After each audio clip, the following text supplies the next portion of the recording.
Welcome back to episode 143 of the Hockey Cards Gongshow podcast. My name is Josh. I'm here with Troy. I'm frazzled again, Troy, because the audio nightmares continue. We can't ever seem to get this show off the ground, and it's because my stupid brand new computer, which was way nicer than my older computer, but for whatever reason does not want to cooperate with my microphone. Who knows what's going on? Uninstall them drivers. Well, I was so mad today, and we're already like so late to record. I'm like frantically just installing stuff. I don't even know what I installed. I just installed everything in front of me, and temporarily it seems to have worked. And so I guess that's nice and will allow us to start our show. So the last time we checked in on the Minnetonka Skippers and the road to the Minnesota State Championship, Troy, you guys had suffered your first defeat of the season this weekend to the Hill Murray Pioneers, the famed Hill Murray Pioneers. And then I heard you had a rebound or you had an opportunity to right the ship last night. How'd that go? Yep. 5-1 win.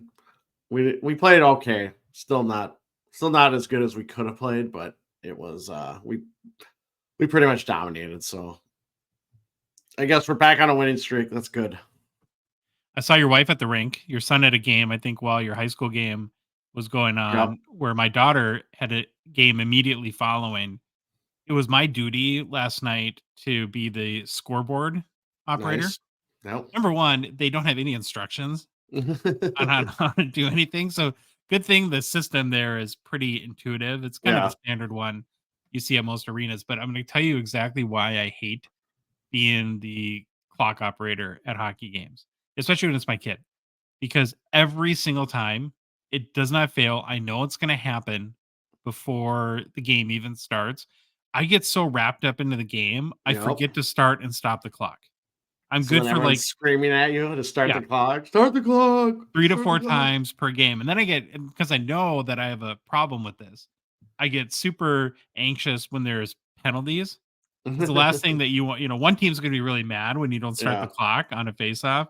And my daughter plays center too. And so I'm really in tune to see how she's doing on faceoffs. Yeah, I probably did it 6 times last night. I think the game was about 12 minutes longer than it was supposed to be because I was the clock operator. That's one way that you can get out of that going forward. If they're just like, nah, don't even put him there. You can open the penalty box door. Yeah, that's like, remember when your wife wanted you to help do the wedding thank you notes, and you do one, and then she looks at it, and you're like, I'll do the rest. I'll do the rest of these. Yeah, just like that. Big show today.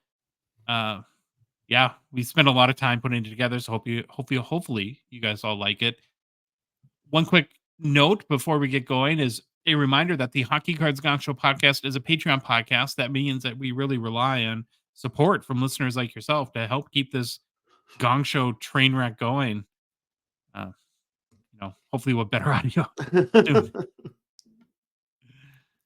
Your support is $5 a month. It's done through Patreon. It helps us cover our expenses, continue to produce more and hopefully better hockey card content, and to fund initiatives, even in a small way, to grow the hockey card hobby. Super easy to support us. All you got to do is go to our website, hockeycardsgongshow.com, and click on the Become a Patron link at the top of the page. Or you can go to the Patreon website directly, patreon.com, and search for Hockey Cards Gong Show. There's a link in YouTube or in the show description of the podcast app you're listening to us on. Or finally, in our Instagram and TikTok profiles, there's a link to our Patreon there.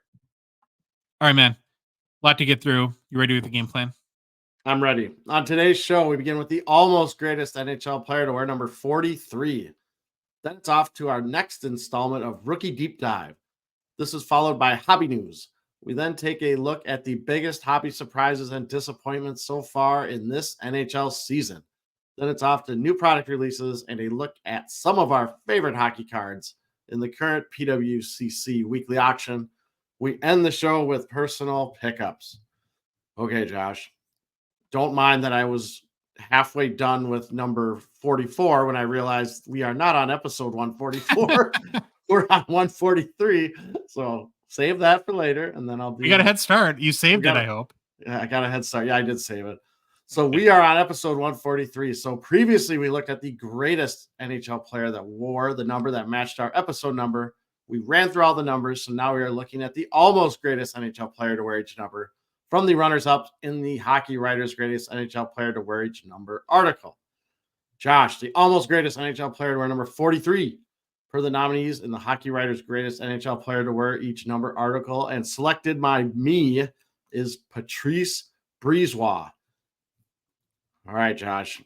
Now, this name was throwing me So for it's a got a loop. silent B in it? It's crazy. It's like Brisbois. Like, so I had to write it out as Breeze and then ROY, because in my mind that's Patrick Waugh. So Brisbois. There we go.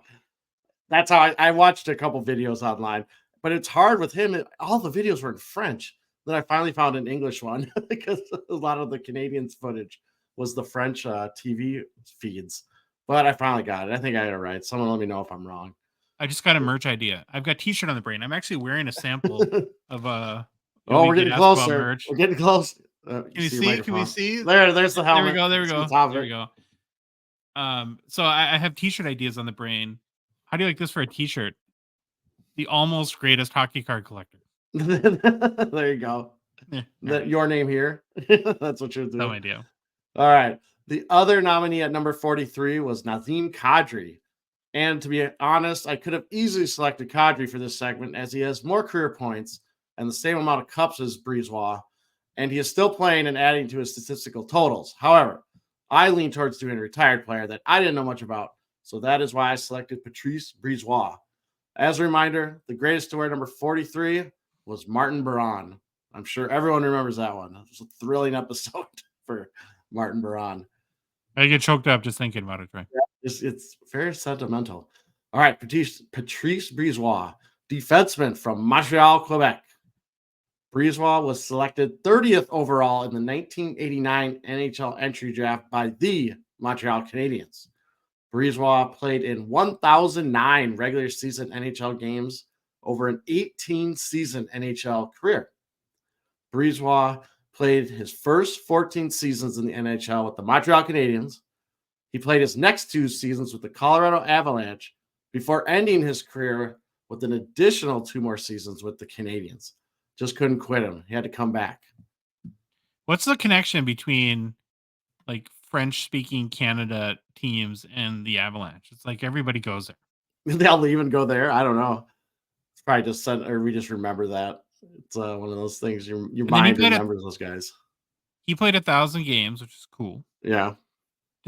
I know the Wild give people a silver stick.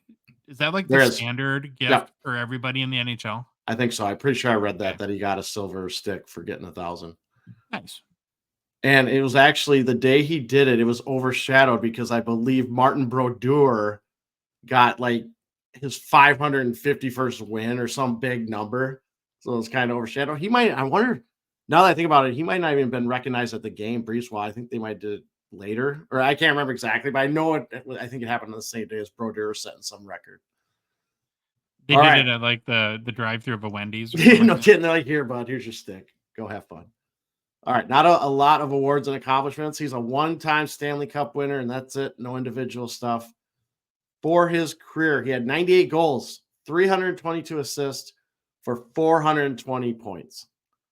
Brisebois made the playoffs in 11 of his 18 NHL seasons, compiling 9 goals, 23 assists for 32 points in 98 NHL playoff games played.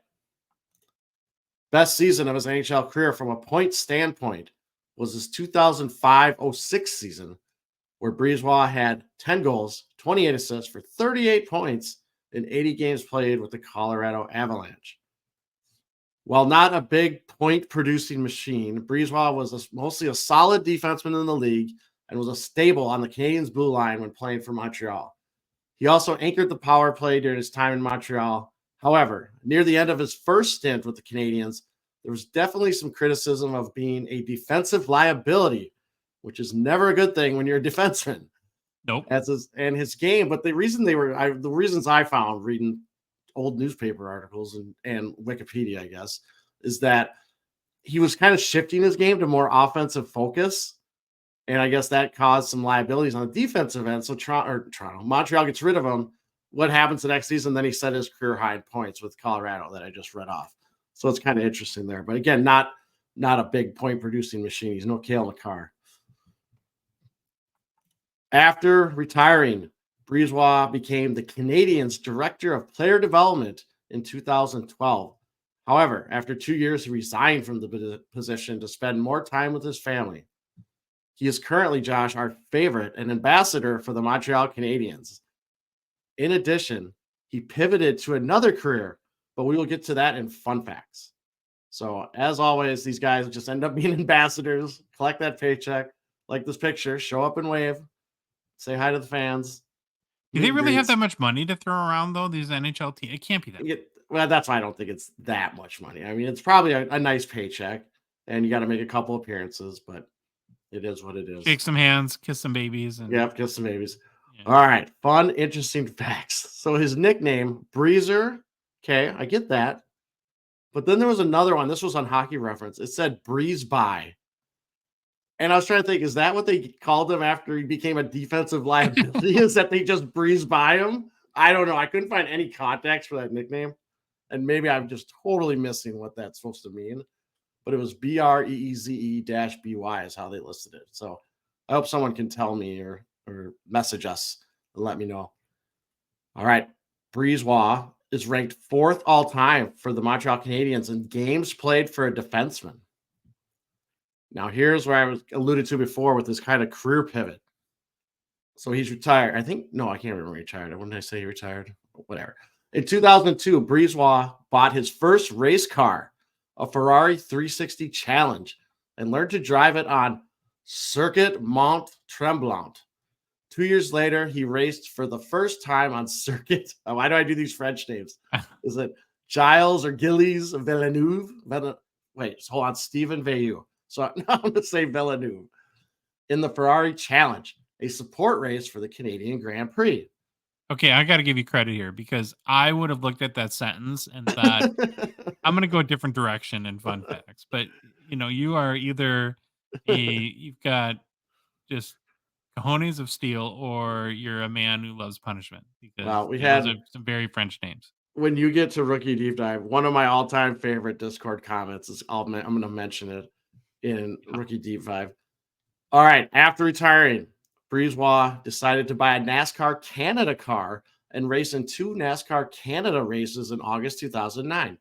Brisebois entered the NASCAR Canadian Tire Series 2009 GP3R100. I have no clue about racing. At Circuit, oh boy. Let's go with Tres Rivieras or Trois Rivieras. Well, Tres Rivieras would be the Mexican way to say it. I think it's whatever the French pronunciation. Trois. I'm gonna say Trois. It's got to be 3 rivers, right? I'm probably swearing like constantly in French, and I don't know it. You're insulting everybody's mother right now, and you don't know it. And however, he pulled out before the end due to heat exhaustion. Brisebois qualified in 15th for the Napa Auto Pro 100, and I'm not even going to say it again, some circuit, a support race for the NASCAR Nationwide Series Napa Auto Parts 200. He finished in 12th place. And then I kept looking down this racing rabbit hole. It looks like he was involved in the NASCAR Canadian Tire Series until 2015. And very interesting, found actually a fairly recent article on it in, I think, the Montreal Gazette from like 4 years ago. And he kind of said when he was a 15 or 16-year-old, he thought he would be a race car driver. So he kind of did I'll play hockey, get some money, and then I'm going to go the race car route. And I don't know if he's still doing racing. I couldn't find anything that says he's still in it, but he gave it a shot. If he's out, he's out, but good for him. All right, Josh, his rookie card. We know where this is going. Everyone knows where this is going. The 1990-91 Upper Deck, number 454. It's one of our favorite World Junior Champion card. That's his rookie card. PSA 10 has a pop of 2 with a gem rate of 67%. So everyone do the math. I couldn't find any sales of this one. However, there's actually a French variation that has more copies graded at PSA with 5 graded copies and 4 of those being PSA 10s. I found an eBay sale of the French variation verified in Terapeak for $70 on November 2nd of 2022. There was a verified sale on eBay of this card in a PSA 10 grade on September 10th of this year. However, when you read the description, the seller clearly states the slab's in very poor shape, which it was. It was kind of cracked. So Yeah. it sold for like $5 because you never know if it's someone just threw a new card in there or what. But so if you go searching for this and you see that sale, that it was bad slab. But there we go. Very interesting to learn about him. I love the little racing tidbit about him, even though I know nothing about racing. But good read. Is every racetrack in Canada French? I'm guessing he just stuck around the Quebec. Yeah, probably. You're right. Okay, Troy, it's time for another edition of Rookie Deep Dive, where we All dig right. in deep and learn about rookies that are making an impact this season in the NHL. We've been picking candidates from the top rookie scoring leaderboard and presenting our 4 options via an Instagram poll for listeners of the show to pick the rookie we should deep dive this week. And you want to get to now's probably a good time because I think I know the comment you're talking about Oh on my. Discord. Oh yeah. So the comment in Discord was we have a candidate that's been on the poll for a while. You'll get to that.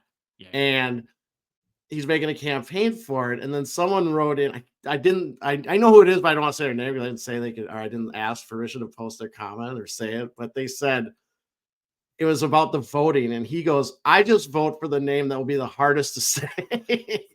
And I laughed so hard at that because it's kind of true. It's kind of fun. Yeah. It's fun at our expense, of course, but it is fun. I'm assuming he's not the only person that does it. Too. Oh no, I'm sure. They want to see this goat rodeo continue. Okay, so before we get to this week's candidates, we're going to do a quick review of the 2023-24 rookies we've covered so far. We've done Matthew Nyes, Luke Hughes, Devin Levi, Matthew Coronado, Dustin Wolf, Ridley Gregg, Marco Rossi, Matthew Poitras, Pavel Minchukov, Brant Clark, and Brock Faber. Now, here's this week. So this week we presented 4 candidates via the Instagram poll. Those were Luke Evangelista, Dmitry Voronkov, Kevin Korchinski, and Bobby Brink. Okay. So, all right, Troy, now all's fair in love, war, and politics, right? Yep. We've been leaving Bobby Brink on the list for a number of weeks now, mainly because, well, first of all, he's currently in 8th place for most points by a rookie, so he deserves to be on the list. But more importantly, it's driving our good buddy Neil, otherwise known as Irish Flyers Collector, completely nuts that he can't.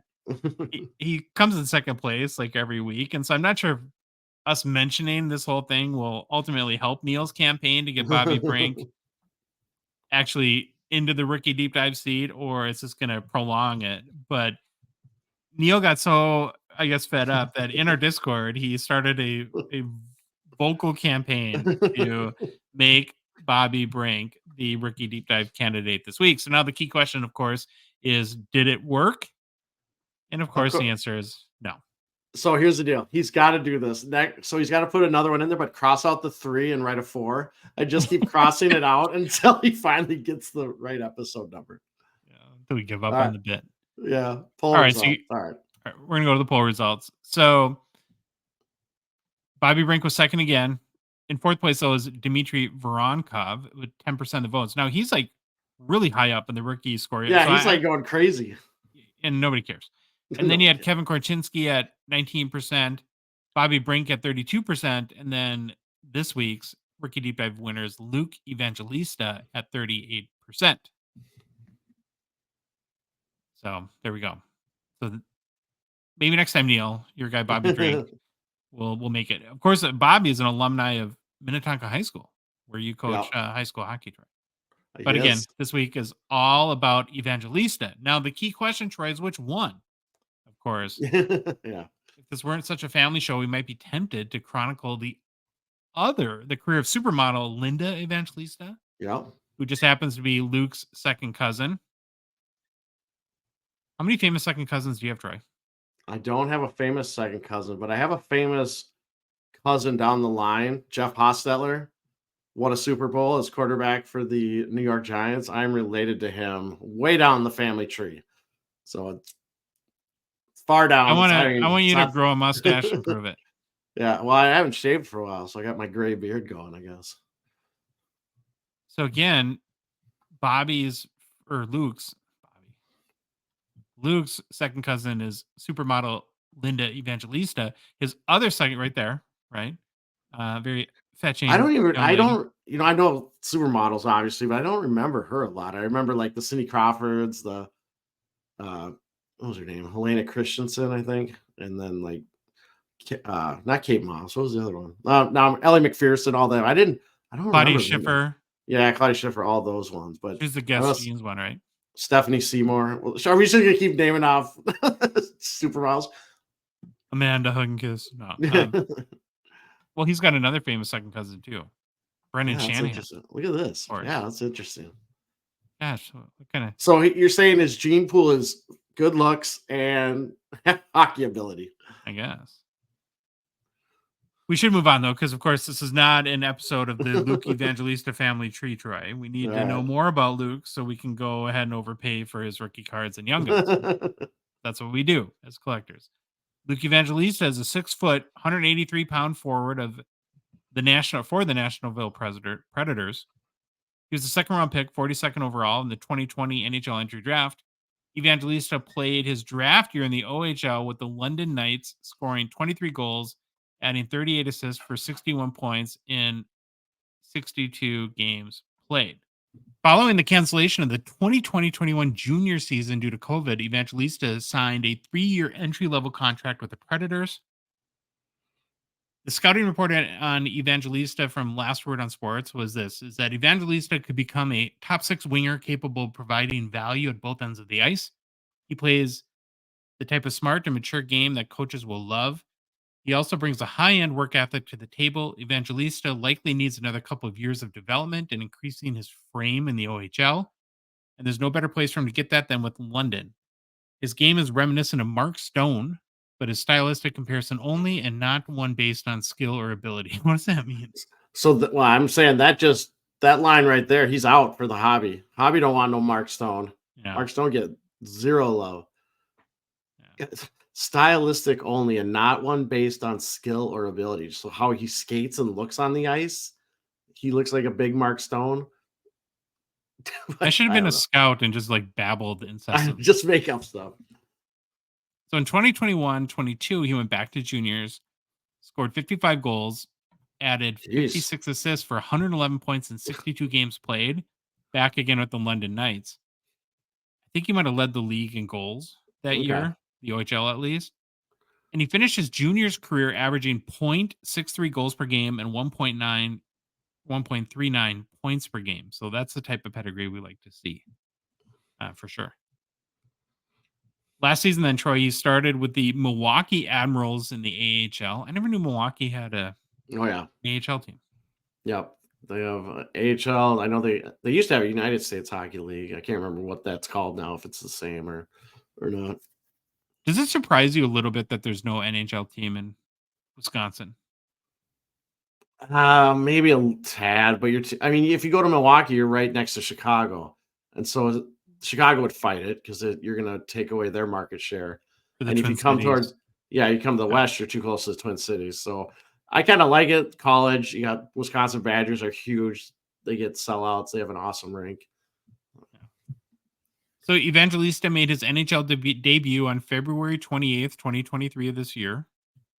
Played the final 2 games last season, scoring 7 goals, adding 8 assists for 15 points. Not bad for 24 games. Then this season, Evangelista started with the Predators, making the team out of camp. So he's been playing right wing on the Preds' second line and has got some power play time on the second unit as well. He's currently 6th on the Predators in points and 10th in goals scored. So doing pretty good. And Evangelista is a 2023-24 Series 1 Young Guns. Right now, his raw Young Guns averaging in the $4 to $5 range. Not a real big chase. No, But again, maybe a guy you want to watch given his goal scoring pedigree and decent start again to this season in look at your screen there. Nashville. I have one. I was showing it. You have one right there. I have one right here. Have you seen him play at all? I have not, and I was just looking something up quick when I said USHL team. I should have remembered this. That's the Green Bay Gamblers I was thinking of. Oh, the other. So they have the AHL team in Milwaukee, and then Yeah. and then a USHL team in Green Bay. Yep. So Yep. then, of course, they've got the team in Madison. And then I actually forgot to mention this too. I don't know what I was thinking, but so this season so far in 28 games played, Evangelista has 4 goals, 10 assists for 14 points. So half a point per game for Calder eligible rookie. Again, not bad. And Nope. boy, the Predators could use like a hobby chaser too. I mean, there's so many teams right now that just have kind of nobody I was really gonna say, I guess after Pekka left, it's just all downhill, right? Pekka Rinne. Oh, we're gonna have more on Pekka later, Troy. What? When? Where? Oh yeah, yeah. Oh yeah. All right. Don't I'm you excited now. don't Now, worry. now I'll stick around for the end of the show now. You actually want to do this right now. All right. Before we move on to hobby news, got to make a quick mention for Gongshow partner Slab Sharks. They're a sponsor of our show. We're very grateful to them for their support. The current Slab Sharks weekly eBay auction ends tonight, Troy. It's over 1,500 cards in the auction. So be sure to head to slabsharks.com for a link to the auction. Place your bids. It's the last auction before Slab Sharks is going to go on a holiday break. There won't Oh, be any auctions between December 14th, which is today, and January 3rd. But though, important to know, during the break, they will still be accepting cards. So be sure to keep sending them in. I'm sure that the first auction in yeah. January is going to be a Yeah. monster then. If there's just basically, 5,000 cards or whatever. I don't know how many. yeah, it'll be nuts, I'm sure. And then also, if you're a Canadian hockey cards collector, Troy and I would strongly recommend considering Slab Sharks for their eBay consignment services. They make it very easy to sell your cards on eBay because, well, they just do everything for you. Yep. They take great photos, list all the cards, answer buyer questions, hunt down payments, ship to winners in both the US and Canada. You don't have to figure out international shipping, which is always a nightmare. And most importantly, they handle any post sale issues. And then also, it's important to know 98% payout rate through next June on any Connor Bedard cards, which is all sorts of amazing. And you can see it already. Their auctions are littered Yeah. every because it's the basically the cheapest way to sell one, right? Yeah. For complete consignment information to get started consigning your cards today with Slab Sharks, head to slabsharks.com. Hobby news. How many news? Let's do it. We got lots of good hobby news. Yeah, lots of good stuff. So the Winter Classic is quickly approaching. Yep. We've already seen a preview of the jerseys for Vegas Golden Knights and Seattle Kraken. We also have some helmet Yeah. painting that are debuted and one that ties into sports cards. So Yep. Joey is a Decord or Decord? Sure. That one. Yes. One of the two. It's Yes. probably neither. Knowing our luck. So he's a backup goalie, Troy, for your Seattle Kraken. Who I think we both agreed well, both uniforms are good for the Winter Classic, but we give the edge to Seattle a little bit. Right? Yeah, I think so. Yeah. Well, the Kraken will play the Golden Knights in the Winter Classic on January 1st. And as we've seen, the teams tend to go all out with these one-of-a-kind uniforms, which includes goalie helmets, and Decord, whoever it is, did something completely awesome in an homage, Troy, to Seattle sports legacy. He had a number of the Mariners baseball cards painted on his helmet. And he did both like past and legendary players and then some current Mariners as well. So on one side of the helmet, you've got the classic 1989 Upper Deck Ken Griffey Jr. rookie card. There's a 2001's top Ichiro rookie card. Do you remember what year Fleer that is? That 89 Fleer the Edgar Martinez? Or Yeah. It's 88 either maybe? 90 or 91. I could probably actually. Oh, I think it's in the 80s. Is it 80? I might have one. I want to say it's 88 I got or it. 89. I know exactly what it will be. It's a this is crazy. I can't believe I A actually white have this. Fleer. It's an 88. Here you go. Here's a Ken Herbeck. So it's an 88. That was fast. How did you do that? I'm still I'm still at the very tail end of sorting cards, and I have a large stack of Ken Herbeck cards I have to put away. Okay. And then on the other side of the helmet, like I mentioned, he has current players. So he has Julio Rodriguez, Cal Raleigh, JP Crawford. What an awesome idea and very cool. And if you're in the sports card hobby to see something like this, huh? Absolutely fantastic. Of course, my mind goes and waits for the impending lawsuit by Topps because he has Topps cards on his helmet and it's not approved or something because the NHL has the license. And these aren't Topps stickers. Actually, it's a Topps now. Oh no, there's Topps Chrome and stuff on there. But it's the I hope, baseball cards, though. yeah, You I think hope they that don't. I just always think the worst, but I love this helmet. It's such a great idea. I wish too that maybe the other goalie kind of took this also, but there's been a lot of former pro Seattle teams. No NHL teams, but they have a long history of pro hockey oh, in Seattle. I I think back to the 20s, there's been Seattle hockey. And I would love it if they did maybe not cards, but maybe emblem or symbol or logos from those past teams. I think that would be cool too. well, I think when we were talking about the jerseys, there's the red S, the Yep, Kraken in the middle of it, and I believe that was a tribute to, was it the Seattle Metropolitans? Was that who the team was? That was the first US team to win the Stanley Cup? that sounds right. If I But know our I own show, then I'm correct, I but I can't remember. I'm not going to say that's right, but there's definitely a team called the Seattle Metropolitans. I'm looking it up. They back to 1915. They started. wow, long time ago. So pretty awesome. Love the, of course, sports cards theme Yeah, to the helmet. What do you think happens to a helmet like this after the game? Does it go to the Hall of boy, Fame or does it get auctioned off or what happens?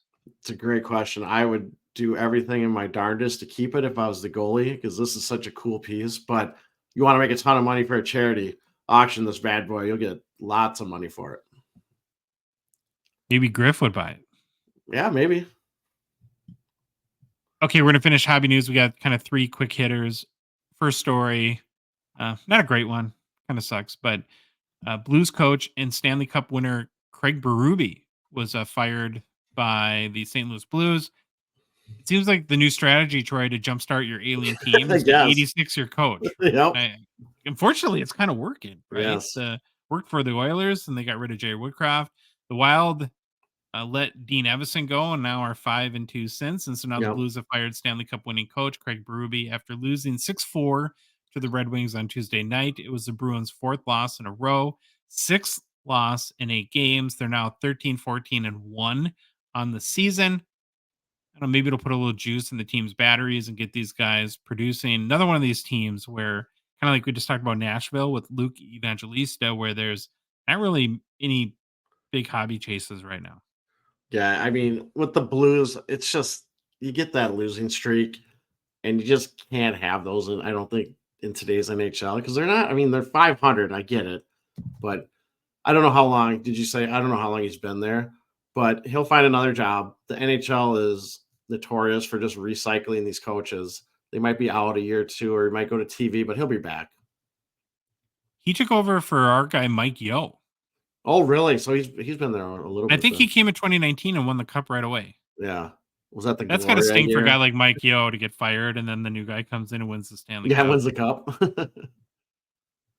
Well, Troy, I know you're excited about Pecorine, but I think you're gonna be even more excited about this next story. Oh, jeez. So the 2024 NHL Stadium Series takes place this year in New Jersey on February 17th.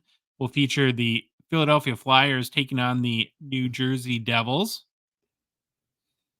So is the Stadium Series just like the sequel to the Winter Classic? I'm still a little confused of what it is. I Like think the it's Winter just Classic is always on January yeah. 1st, right? And So it's just stadiums. another outdoor game in the year. That's the Yeah, and it base. all started, and then there's also the Heritage Classic, which is the Canadian one. And I Oh, can't remember exactly the sequence of events that led it. I think the Heritage Classic might have been the first, and then they did this Winter Classic. Like this is successful, and now they kind of do the Stadium Series when it's kind of an gotcha. offshoot. I think I don't know. I'm not 100% sure, So, anyways, Troy, there's a major announcement. The but Jonas Brothers oh boy, will be playing a concert during pregame festivities.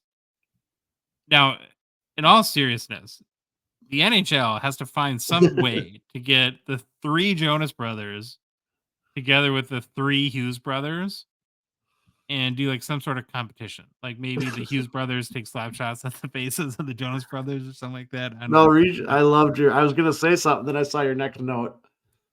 Yeah. And of Who course, the yeah, Jack Quinn can officiate whatever the Jackman just to get him involved. We will just to never. get him We just will to get him beat that involved. horse into the ground. We will never Oh give yeah, that one up. never give it up. So, Troy, on a scale of 1 to 11 billion, how excited are you for the Jonas Brothers and Stadium Series collab? Negative 11 billion. I'm going the full other way. Is that the best we can get? Really, NHL? I get it. Like Super Bowl, NHL, all these things that do these big halftime shows, they gotta go. They always go the pop Yeah. route. They always go with some kind of popcorn music because that has the most fan base. But I can't believe an NHL fan base is going to be all pumped to watch the Jonas Brothers. But I guess we'll see. The NFL gets Beyonce and the NHL gets the I mean, to Jonas be Brothers. honest, Justin Bieber has more hockey relevance than the Oh, yeah. Jonas Brothers, right? I mean, maybe the Jonas Brothers are big hockey fans, and I just don't know. But All right, getting back to actually a hobby for our last kind of quick hitter here. So, Auston Matthews, first NHL player to reach 20 goals for the 2023-24 no, NHL season, but was quickly joined by Burnsville, Minnesota's own Brock Besser. Now, AM34 and Besser both have 21 goals to lead the NHL to this point in the season. Pretty cool. I think it's safe to say, Troy, that Matthews is healthy again. yep, Maybe healthy wrist. regained some of that scoring touch. He's got 21 goals, 11 assists for 32 points in 26 games played. So, Troy, his goals pace right now is 66 for the season. That's awesome. I hope he hits it because Second. that after that season last year, I just a lot of doubt, but he's back, baby. It's good when stars are playing well. Yeah, And we're going to get a little bit into that quickly in surprises and disappointments because it really stinks when they're not. yeah. Matthews is a 2016 Young Guns PSA 10 pop 3,257, just a 70% gem rate. Sold for $831 on December 12th. It's flat over the past couple weeks, Troy, but it is up 19% in the past 6 months. So it had gotten pretty low. I want to like in the Yeah, but it's high still that pop 500s. count. That pop count just ugh.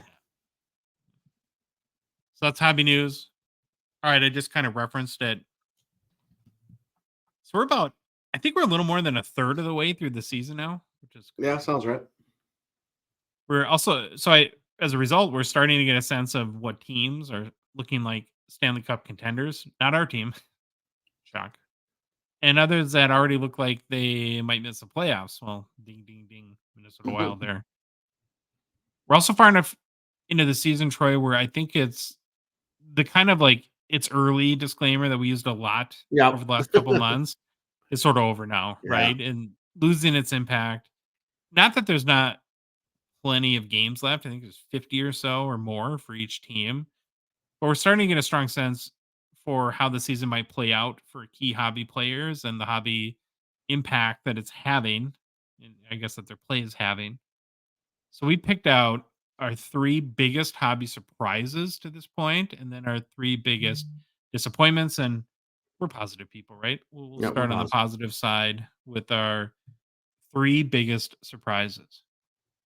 Going the homer route for number one, our guy Marco Rossi. Yep. Talked a little bit about him in recent weeks and coming into a season where we have really one of the most anticipated rookie classes in a long, long time with the likes of Connor Bedard, Adam Fantilli, Logan Cooley, Carlson, Matthew Nyes, Luke Hughes. I'm not sure too many people pegged Marco Rossi, Troy, to be second as of right now in rookie goals with 9 and tied for second with points Yeah. at this point as well. But he is, and that's really, really good news, of course, for us Minnesota Wild fans, because not much else has been going right so far for us this season. And we've spent, like I said, we've talked about him in recent weeks. We spent a lot of time going through his backstory, and we just did a rookie deep dive not too long ago. So we're not going to be repetitive, but his path at this point has not been easy. He's had to deal with a lot of the inconveniences of kind of coming up through the pandemic, like every other prospect that we hear about. A lot of these guys that were drafted in 2020, especially, and how that kind of derailed his development for a year. Yep. Then he got COVID. Then he had long COVID, which really derailed his Yep. development. And I think he missed almost a year of hockey. Finally comes back last year, has a disastrous 19 game start to the season with the Wild, produced a single assist, and then was sent down to the Iowa Wild in the AHL. But now, thankfully, this season seems to be realizing that talent and upside our team has really been banking on, and they need center help in a big way. So far in 2023-24, Rossi has contributed 9 goals, 7 assists for 16 points in 26 games played. Puts him on pace, Troy, for 28 goals and 50 points, which I think we would have all taken to, coming into the year. He's now centering the Wild's top line with Kaprizov and Zuccarello and seeing time on the power play unit as well, giving him some real good scoring opportunities. And when looking at the hobby, so he was not even a young gun this year, he's a young guns last year. And with good hobby buddy Matt Boldy, Yep. teammate. But then again, you got off to that really bad start and spent most of the year in the AHL. And so that kind of tanked any hobby momentum. Remember, coming into the series one last year, it was sort of the Boldy Rossi. They were pumping that quite a bit. I think they were the checklist too, right? Yep. For Yep. series one. So yeah, it just didn't work out. And then I think that's the tricky part with all these guys. And there's a ton of them, even ones we won't talk about today, like Slavkovsky or some of them, where it's like on one hand, they're super young and they've got in theory a lot of hockey in front of them, but when you have 1 point in 19 games, it's hard to conceive how you're going to come back and make a major impact from that point too. And I suppose that's part of the whole why prospecting is such a low hit proposition, right? Is that so few of these guys ever really click. Yeah, and it didn't look last year he was brutal. I remember watching him going, "Oh man." But this year it's a whole different picture. He's out there, right position, looking good, going fast, making good. I love it that he's on the first line because it just hopefully it gives Kaprizov someone else to to catch his passes and score. Zuccarello's been fine, but again, Zuccarello's getting up there in age, but he's best friends with Kaprizov, I so they don't want to really move him yet. think Zuki is on his highest point pace for his Yeah, career too. So I mean, he's yeah, getting a lot of apples, I guess. I mean, Zuccarello never scores that many goals, but yeah, you're right. Having a player that has speed yeah, is so critical. And last year was not good with the Ryan Hartman Sam Steele combination for yeah, center for the Wild. So last year's hobby sales were not super for Marco Rossi. Prior to the start of the season, 2,936 Rossi cards have been sold in the secondary markets per card ladder sales history. That is pretty dramatically accelerated in the last couple of months. Um, the top sale, prior to the season was $600 for Black Diamond, Pure Diamond Relics 101. It was the only Rossi sale over 500 US dollars prior to the season start. And his Young Gun prices were pretty low as well. If you go back to the beginning of October, you could get his Young Guns in the $4 to $5 range raw. I mean, that's how yeah, he went from a big kind of hyped up player to not as big as like Beniers or anything like that, but maybe on that second tier to basically a dollar box Young Guns. yeah. And his Young Gun PSA 10s were selling in the $50 range again coming into this season as well. So his stock had fallen quite a bit. So now 2 months later, almost 800 Rossi cards have sold in the first 2 months of the season. To Yep. go from 3,000 lifetime to the start of the season to 800 in the span of 60 days, that's not bad. There's a couple more sales over 500, and his Young Guns raw's up to about $12, so it's tripled in value since the start of the season. And his PSA 10's up to about $85 US.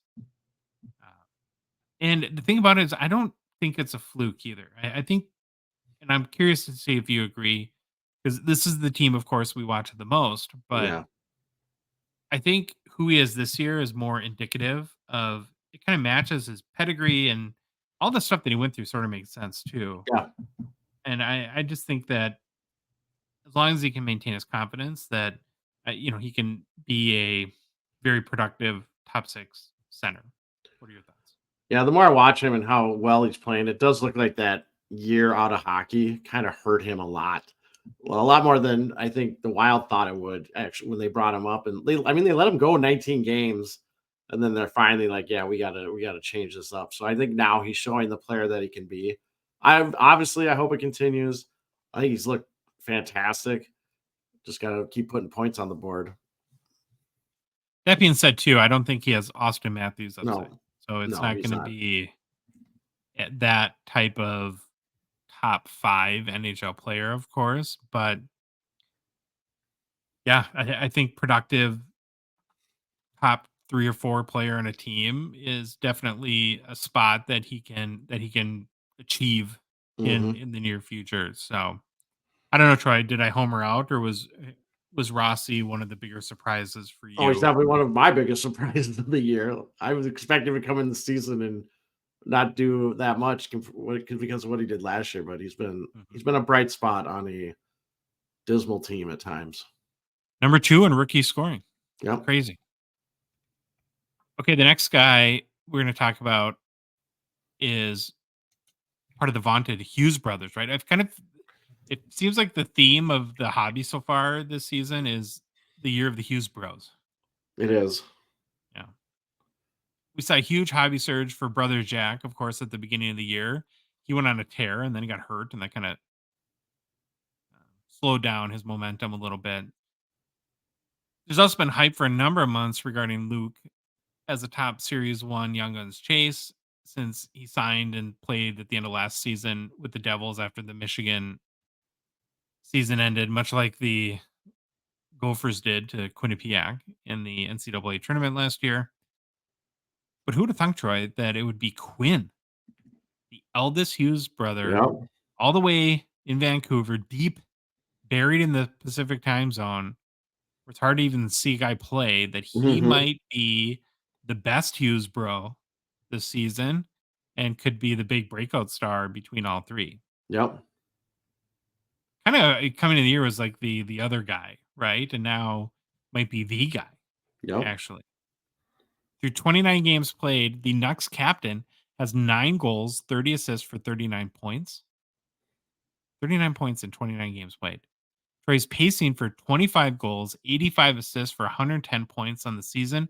Now, if you remember, Eric Carlson had the first 100-point season by a defenseman in 30 years last year when he had 25 goals and 101 points. And right now, Hughes is pacing ahead of that. Wow. If he did get to 110 points, it would be good for 10th all time in points in a season by a defenseman. If you ever have time, it's kind of crazy to go look at the best seasons ever by an NHL defenseman. The top 10, it just alternates between Bobby Orr and Paul Coffey. Yeah, no kidding. Yeah. Really, I mean, I think Yeah, the two I of them could. are every spot in the top 10. Yep. This is kind of funny. I mean, we've talked before about Hughes Quinn and not being much of a goal scorer. His 9 goals after 29 games is already a career high, Troy, Wow. That's crazy. which has been the hobby knock on him, of Yep. course, is not much of a goal scorer. Yep. His career on points was last season when he finished with 76. So again, pacing to what, 110 or something like that. Yep. That's a big improvement from 76. Long way to go this season, but of course, he's off to an amazing start. And the hobby has definitely noticed too. If you just look at his Young Gun PSA 10, which is from 2019, pop of 1,979. Big pop. Yep. 64% gem rate. Last sold for 221 US on December 12th. I think that's notable, and I don't know how much we've addressed this to this point, but when your Young Guns gets over $200, you're a star. Yeah. And I'm not talking about like the first 3 Young Guns that are PSA 10s that pop, Yeah. but for an established guy like him. So it's 221. Now, if you would have bought this on October 8th, it would have cost you 111 bucks. So it's up 94% in the past 3 months. Wow. And it's actually come down. I mean, it had peaked at 301 at the end of November, but still quite up quite a bit. Since the start of the season, 1,608 Quinn Hughes cards have sold on the secondary markets, which again is 2 months. In the first 2 months of last season, Troy, 562 Quinn Hughes cards sold. Wow. So triple the Yep. sales this year to last year.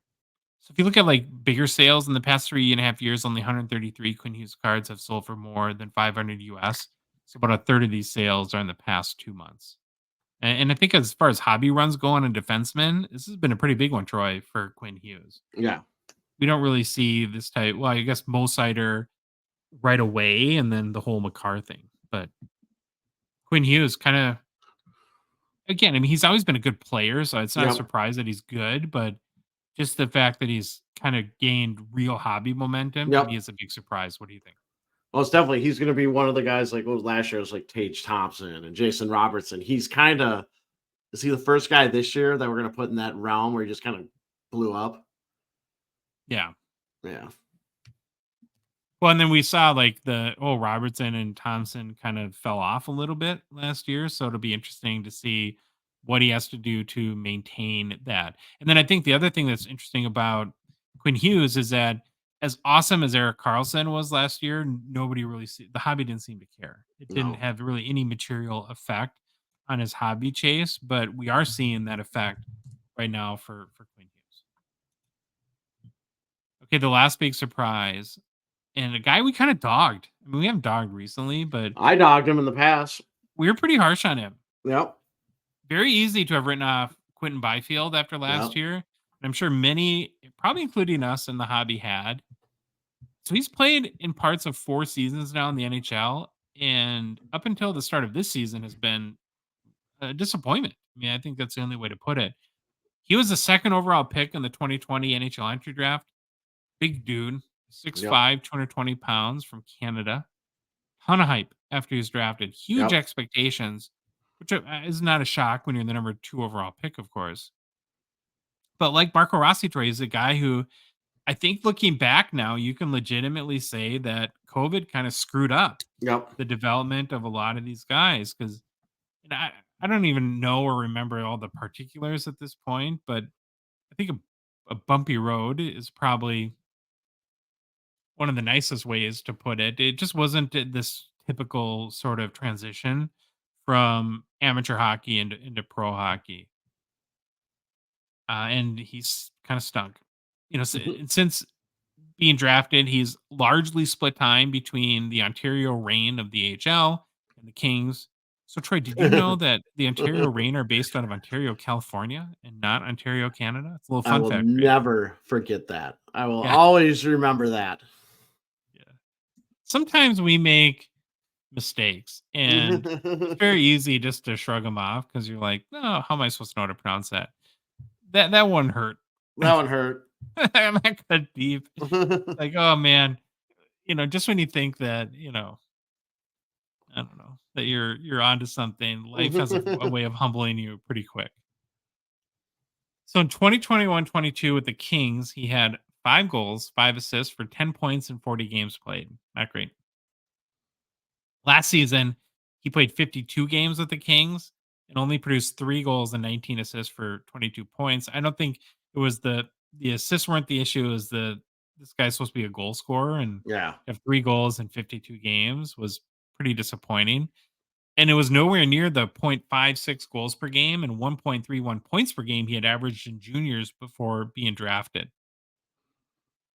But this season, Troy, there's indications that things are starting to click for Quentin and he's turning the corner. Still just 21 years old. I mean, he was really young too, I think, when he Yeah. started his pro career. So just a pup. But through LA's first 25 games played, he's got 8 goals, 13 assists for 21 points. We're starting to see articles too. Like I was looking at headlines, just to kind of get a sense of what everyone's talking about him. And the themes are like he's proving doubters wrong, that LA is being rewarded for their patience Yep. in developing Byfield, that he's arrived, right? And kind of And actualizing his potential. yep.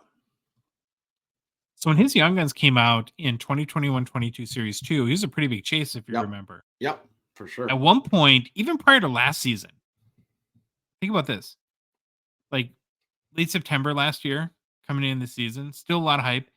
His raw Young Guns was over $100. In early October this year, Troy, you could have gotten in the $4 to $5 range. Wow.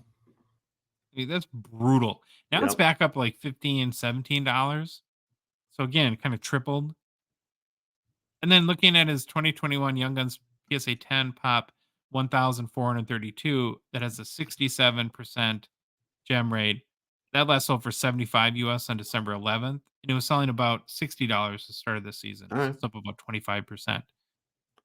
Uh, I don't think the hobby's gone nuts on him yet. I think he's one of the No. guys that I don't think you can say that you're not surprised, but it's more, I think the hobby's collectively taking more of like a wait and see approach Yep. on him to see if this continues or if he ends up falling off. But those are our top three surprises so far this season. It would be Marco Rossi, second in points, Quinn Hughes breaking out as a defenseman, and then Quentin Byfield coming back from hobby obscurity back into relevancy. Yeah, he's coming So, back. I hope he does. anyone else that you think that you would have maybe added as a candidate? Oh, I'm sure there's tons. I just not off the top of my head. Okay. Well, now it's time to get to disappointments, Troy. Let's do it.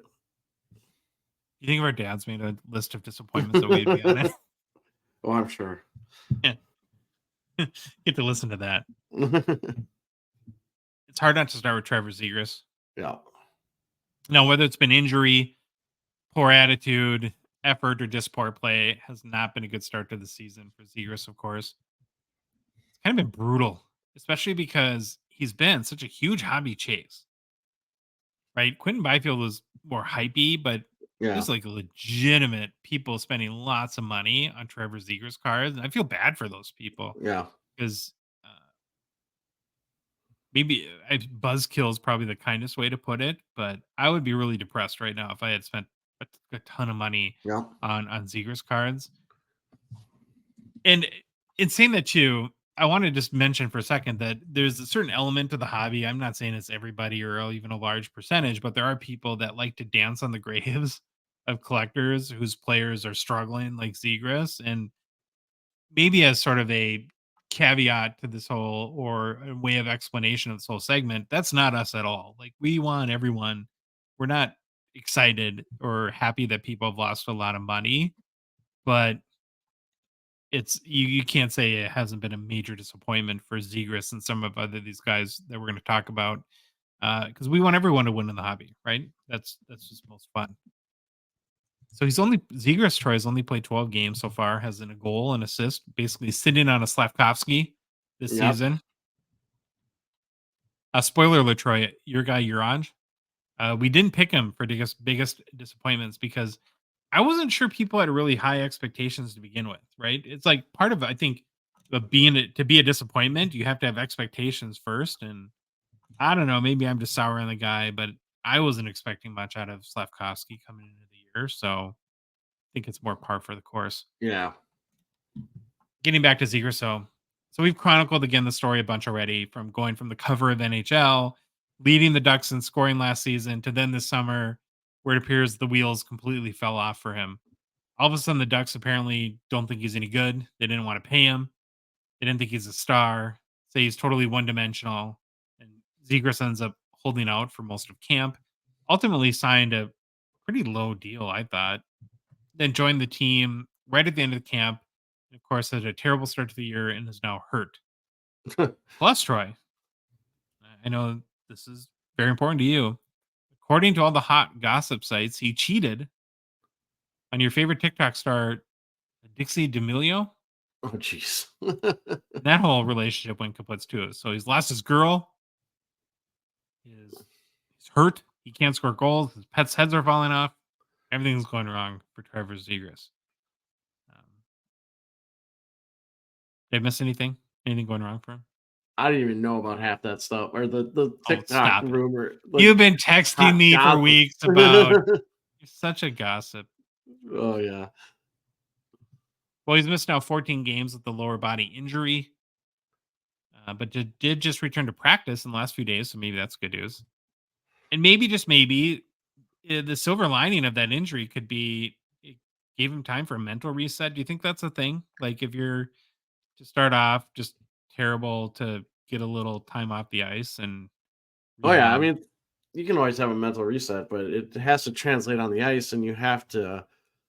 Let's just say that the whole Ducks thing and with Zegras and him with his relationship with upper management, they're not good friends, we'll just say.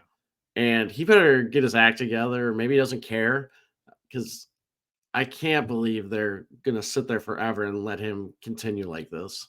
Like he's just been kind of a disaster right now this year. But again, maybe don't overreact. Let's see what happens after the mental reset if he's back from injury.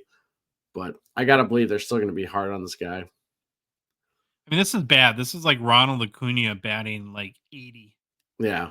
after 100 games or something like that in the end of the season, or being hurt most of the time. I don't know. Do you think Zegras it's going to work for Anaheim, or is this a guy that's going to need a fresh start? I don't know I would say if he comes back healthy 100% from this injury and it still is downhill, then it's got to go somewhere else. Just cut ties. I don't know. Anaheim must not be the spot for him. Go to New York if you want big lights, big city, or else go play with Bedard in Chicago and run that score up. His confidence has got to be shot after this year, right? Because he's a guy that seems to like I don't know. I thrive think on he's pretty swagger. cocky. Yeah, he's pretty cocky though. I think those guys, if no one believes in you except yourself, some of them they just are confident all the time. But aren't the most like outwardly confident people, or I wouldn't say this is every case, but don't a lot of them have almost insecurity issues? That's how they kind of overcompensate for that's that. comedians. That's comedians that have. But yeah, I mean, listen, you find examples of every which way. There's people that are confident, they're insecure. There's confident people that are just confident in general.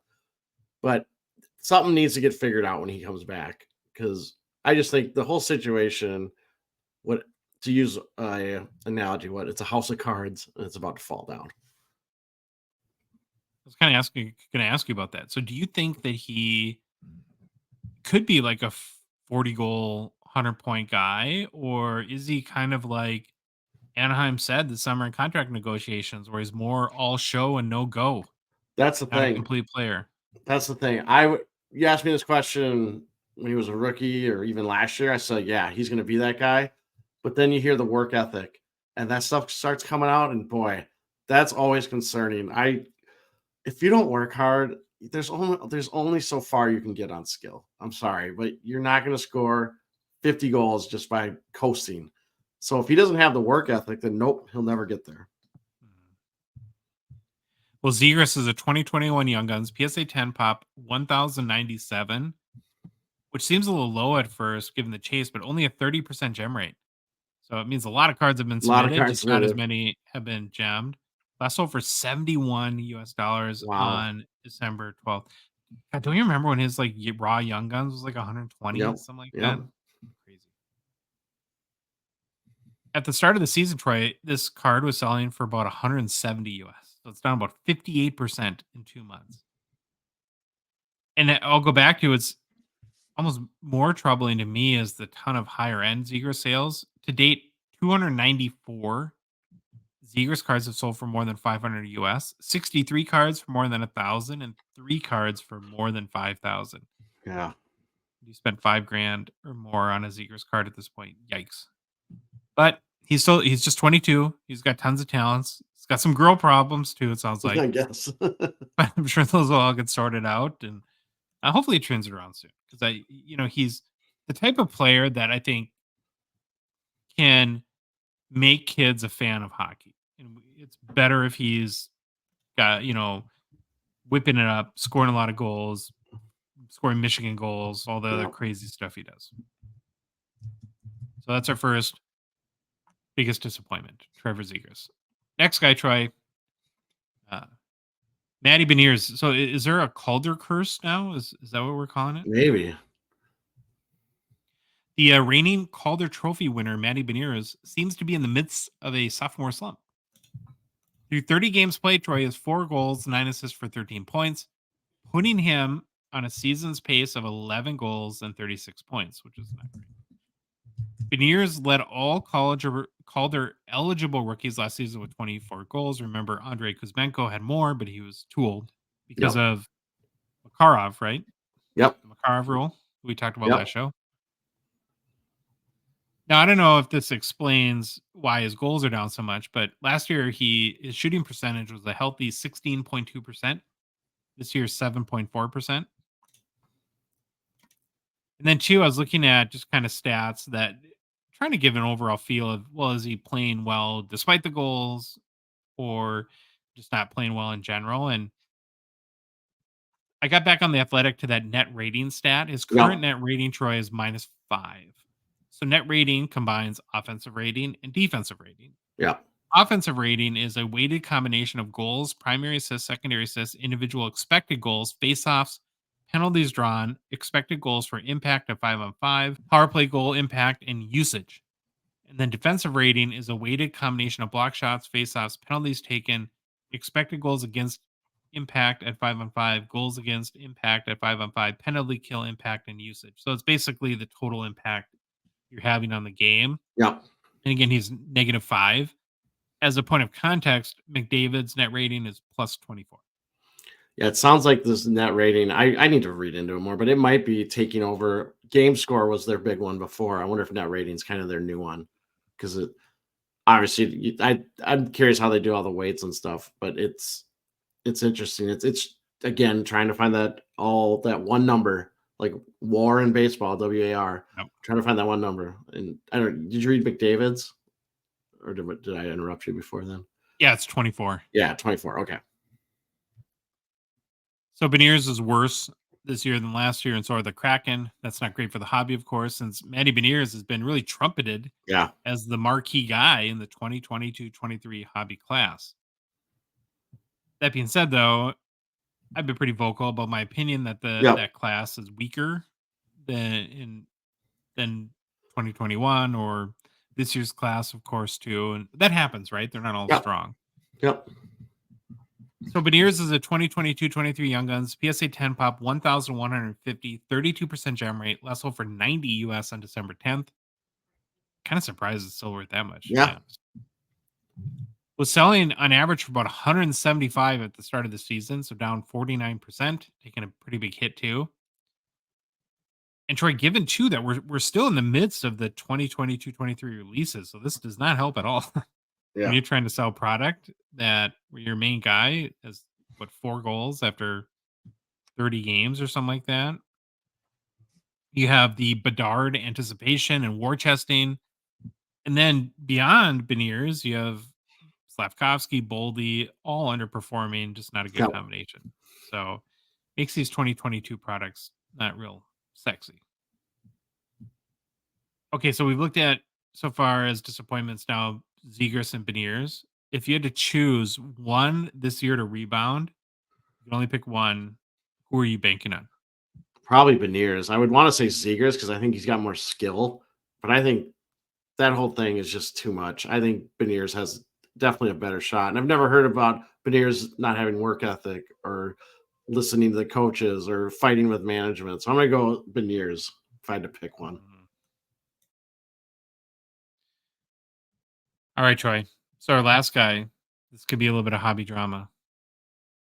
I don't know, it could be some controversy a little bit with this next one. Hate to do it, but I had to put Cole Caulfield on the list. And last year the kid was on a torrid pace. He got injured in January, as we know, was out for the rest of the year. But at the time was pacing at like 45 goals. So he defies all hobby expectations and continues to sell like gangbusters all throughout the spring and summer. And coming into the year, I think he was one of the guys. And plus, we had still going back to like Beniers and the releases for 2022. We still had kind of this alternating schedule of 2021 product coming out in 2022. And Caulfield has really been, I think, carrying almost the whole hobby from a product release standpoint, Troy, for the last 6 months, wouldn't you say? Oh, definitely. He was on fire. Like when he never got the off-season slump never happened. He defied all odds there, and people were all about Caulfield. I don't know what his numbers are now for hobby values, but I'd be very interested to see. But this is an interesting pick. I want to hear more. So through 28 games played, he's got 7 goals, 13 assists for 20 points. Okay. That's a season's pace, Troy. Now, this is where it gets kind of like, oh man, 21 goals, 59 points. Not awful, but it's not the hobby star that he's been kind of that people have been really paying, values Yeah. wise. Now, as a comparison, last season through his first 28 games, he had 16 goals. So he's currently sitting at less than half of that total, right? Yeah. And Seven goals, is not good. if he got to that, whatever, 21 goals, 59 points, that'd be a career high in points, but not goals even. So that's kind of interesting. He hasn't scored a goal in 6 games and just 3 goals in the past 21. Ugh. So Montreal head coach Martin St. Louis was asked about, you know, how to help him, right? And he's encouraging Caulfield to get to the net. Here's a quote that he recently said about Caulfield's slump. He said, like the rest of our group, he's got to get inside. That's it. St. Louis said. To me, you've got to find ways to get on the inside with or without the puck. So as a hockey, what does that mean like as a hockey coach? Is that just Um, where yeah, take shots from the house, the home plate area, not from outside, is what I'm guessing he's trying to get at. And when you're on the inside, guess what happens? Rebounds, second shots, third shot opportunities with goalies flying all over the place. I'm guessing that's what he's getting at, being tough and battling. They call it the home plate area. If you ever look at a hockey rink, if you draw from the face-off dots in the zone down to the bottom of the circles and then to the middle of the net, it's like a home plate. That's kind of yeah. where I'm thinking. And okay, closer you are to the net, higher the shooting percentages. Well, when you look at like his hobby, kind of like what's happened. So right now, his Young Gun PSA 10, I didn't write the pop number. I should have had it. Is selling for about 175 US. It was well 320 to start the season. So again, here's another guy. Almost all these guys they're down between Zegras and Beniers and Caulfield about the same percentage, right? Where you go from $320 to 175. That's pretty tough, Yeah, right? his PSA 10 pops 111. Yeah, that's gotta be wrong card ladder. It's way bigger than that. That's a mistake on that's why I didn't have it because you have to go look Oh, it up that's why you didn't have it. Yeah, I'm looking. I click on it and it in like breaks. I don't know what's going on. individually. Now he is also the kind of scorer that could get red hot and maybe right the ship pretty quickly. Um, I don't know. I think amongst the three between Beniers and Caulfield and Zegras, I'm probably most confident about Caulfield. How do you feel about? Yeah, Caulfield, I still like him. He's one guy that I've watched a while just in college. And again, he's small. That's always going to be the knock, and he's going to be injury prone. But he's definitely out of the three. He's probably my favorite, and probably the guy I would bank on. And we've kind of alluded to this with each of them separately, but what also hit me in doing this exercise is you look at all three of these guys between Zegras, Beniers, and Caulfield, and these are what the three biggest rookies in the last 2 years, and they're all struggling. Yeah, And that just doesn't help the hobby at all, right? I mean, you'd think that one of them would be just, doing well. just one of you, please do something. Yeah. So those are our three most disappointing players so far in 2023-24 between Caulfield, Zegras, and Beniers. If you guys disagree or have other candidates we should have mentioned, be sure to comment or message us.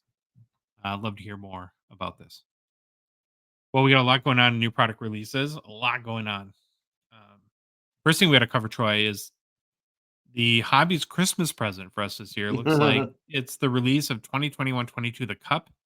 So it's going to be released on December 20th. It's the granddaddy, of course, of all hockey card releases. Yep. Will also be the finale of the 2021-22 hobby class. So it's typically the last release for a rookie class. So we'll be done with the Caulfield, Zegras, and Mosider, Lucas Raymond rookies after this release.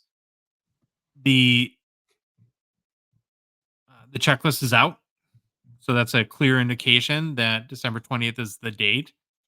Now, just as a little bit of overview before we get into some of the interesting checklist details, where this is where we're going to touch on Pekka Rinne, Troy. Oh, nice. The cup is a one-pack tin. Technically, it's not a box. Has 6 cards. On average, you get one base rookie patch auto. One additional patch auto could be a rookie, veteran, or legend. 1 auto card, non-memorabilia. You get 3 autos. The 3 of the 6 cards are autoed. 2 non-autoed inserts, whether it be memorabilia, printing plates, and or redemption cards, and 1 base card out of 249, which is your favorite, right? Hey, I like numbered base cards. Okay. This was driving me insane. Cole Caulfield update. PSA 10 pop. 2,752. I went to the PSA report. None of that Thank broken you. stuff. There you go. Thank you. So pre-sale pricing right now for the cup on David Adams is at 1,100 US. Now, Troy, this is not a math show, of course, but it's Yep. 183 US dollars per card. That's a lot. What was last year? 1,200? Yeah. So it's Yep. $200 a card. Oh, and this is 21, 22. Okay, yeah. Okay. Okay, don't look ahead. I'm Look not. at I'm me. not. All right. Hold on. Let me Want to take a scroll. guess how many 2021 hobby boxes right now, hobby boxes, sell for more than a single card of the cup? Ooh. I will go with 6? The answer is 2. 2. The Black Oh, Diamond wow. is currently $260 a box, and Premier is $210 a box. Wow. Yeah, I should know that. That's dumb, Troy. The cup is a spendy box of cards, but we all know that, right? Yeah. That's and it compared to like Immaculate or National Treasures, it's nowhere near as expensive. Oh, time out, Josh. Did you include Leaf Art of the Hockey in that number? Sorry, Troy. Yeah. I don't know what it's at right now. It's sad if that's more than Premier. So, okay, we got to start the checklist with rookies. Yeah. There's 100 rookies on the checklist.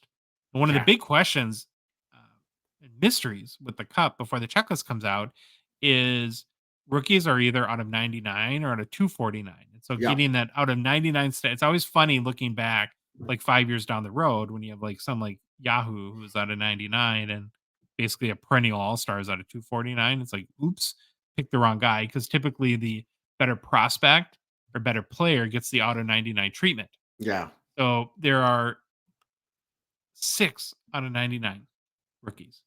Okay. Cole Caulfield, no surprise. Trevor Zegras, no surprise, even though hasn't been great this year. Quentin Byfield, again, hyped. Mo Sider, Lucas Raymond, and then maybe the surprise, but probably not, is Spencer Knight. Yes, Knight had a lot of hype, though, I think, Yeah. coming in. And obviously, this set was produced A long before time all ago. the stuff, and before he went to the AHL and had to enter the player development or player assistant program. I could see Spencer Knight getting the 99, but I get why it might seem odd.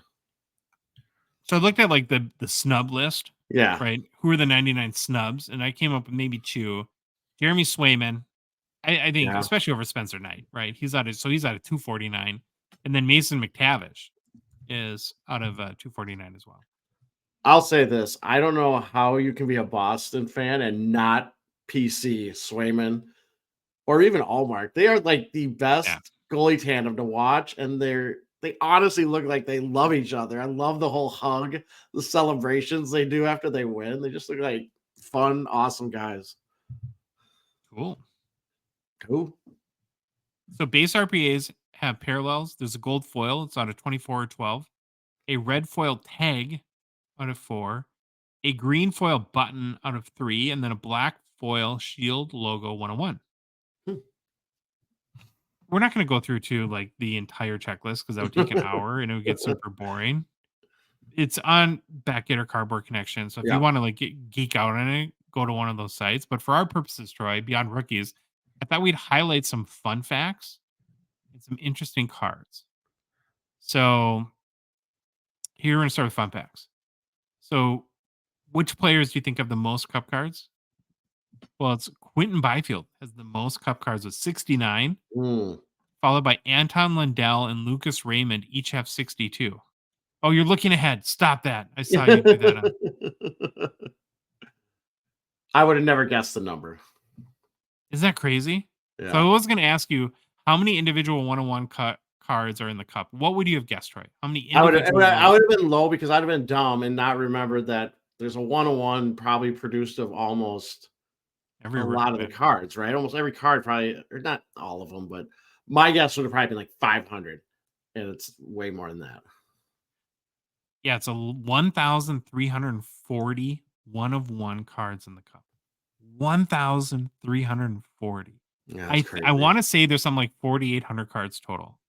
So more than 25% are 1-of-1. No, I mean there's individual cards. That's kind of apples to oranges, right? Because some Oh, individual cards yeah. are out of 249. Is there So really it's not 4,000 cards? I thought there was like 4,800 individual cards. really. Yeah. So Auston Matthews has the most 1-of-1 cup cards. How many does he have, Troy? I did not look at this one. I will say 20. 13. 13. Okay, well, I wasn't too far off. That's a lot though, too, isn't it? I mean, does it kind of like in the grand scheme of things? Seems I mean, like it. yeah. Okay, so here's some specific players and card highlights.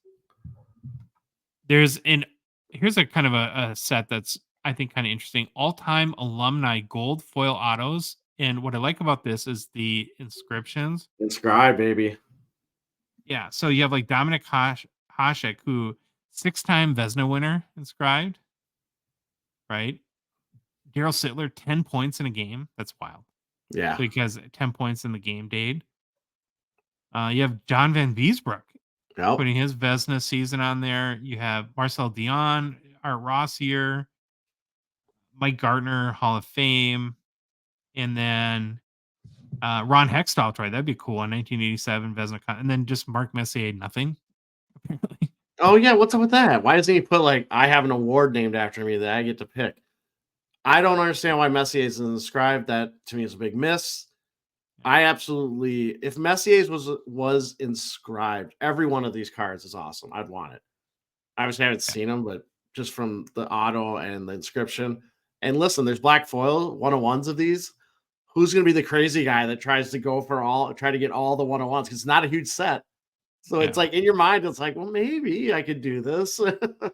If you could have one of them, which one? Like I said, you can have any one of these 6. Which one are you picking? Well, I'm going to go with goalie. So I would go Hextall because he's just like one of my goalie guys when I was growing up. One of the ones I liked as a kid.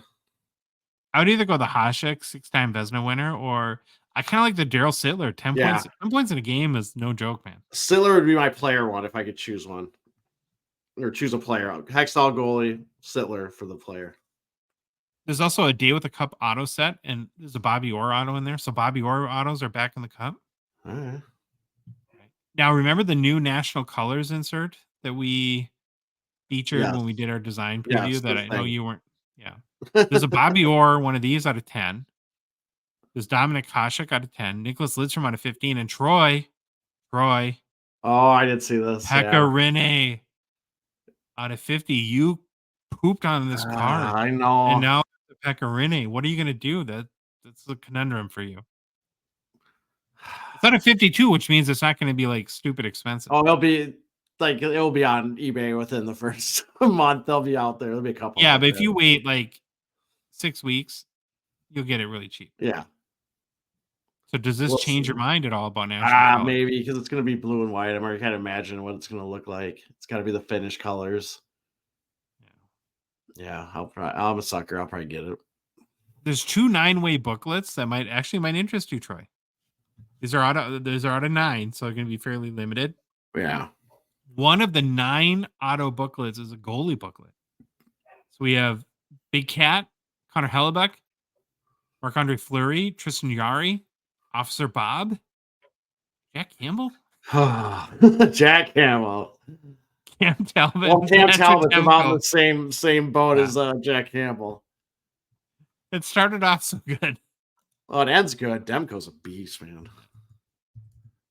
Maybe so. Can you only buy half? Is that an option? Can I please cut this thing in half, please?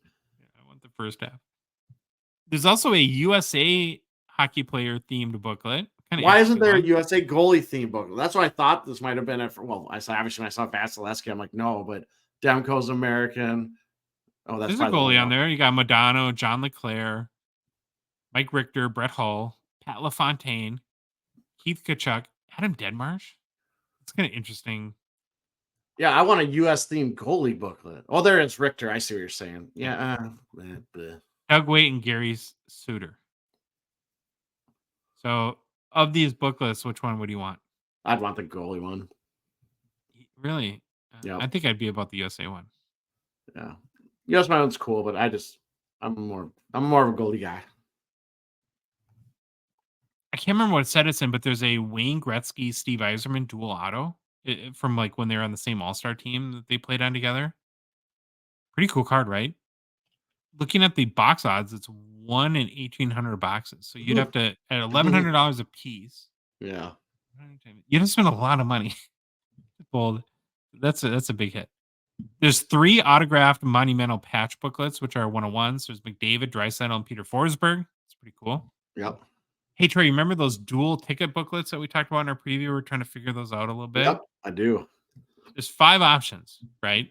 You can get Brock Besser and Kyle Connor, Wayne Gretzky and Mark Messier, Mario Lemieux and Wayne Gretzky, the one pictured, Roman Josi and Joel Pavelski, and then Dominic Hasek and Patrick Waugh. It's like 3 are amazing and 2 are Yeah, the Yossi Pavelski and the Besser Connor kind of good if you're fans of the teams though.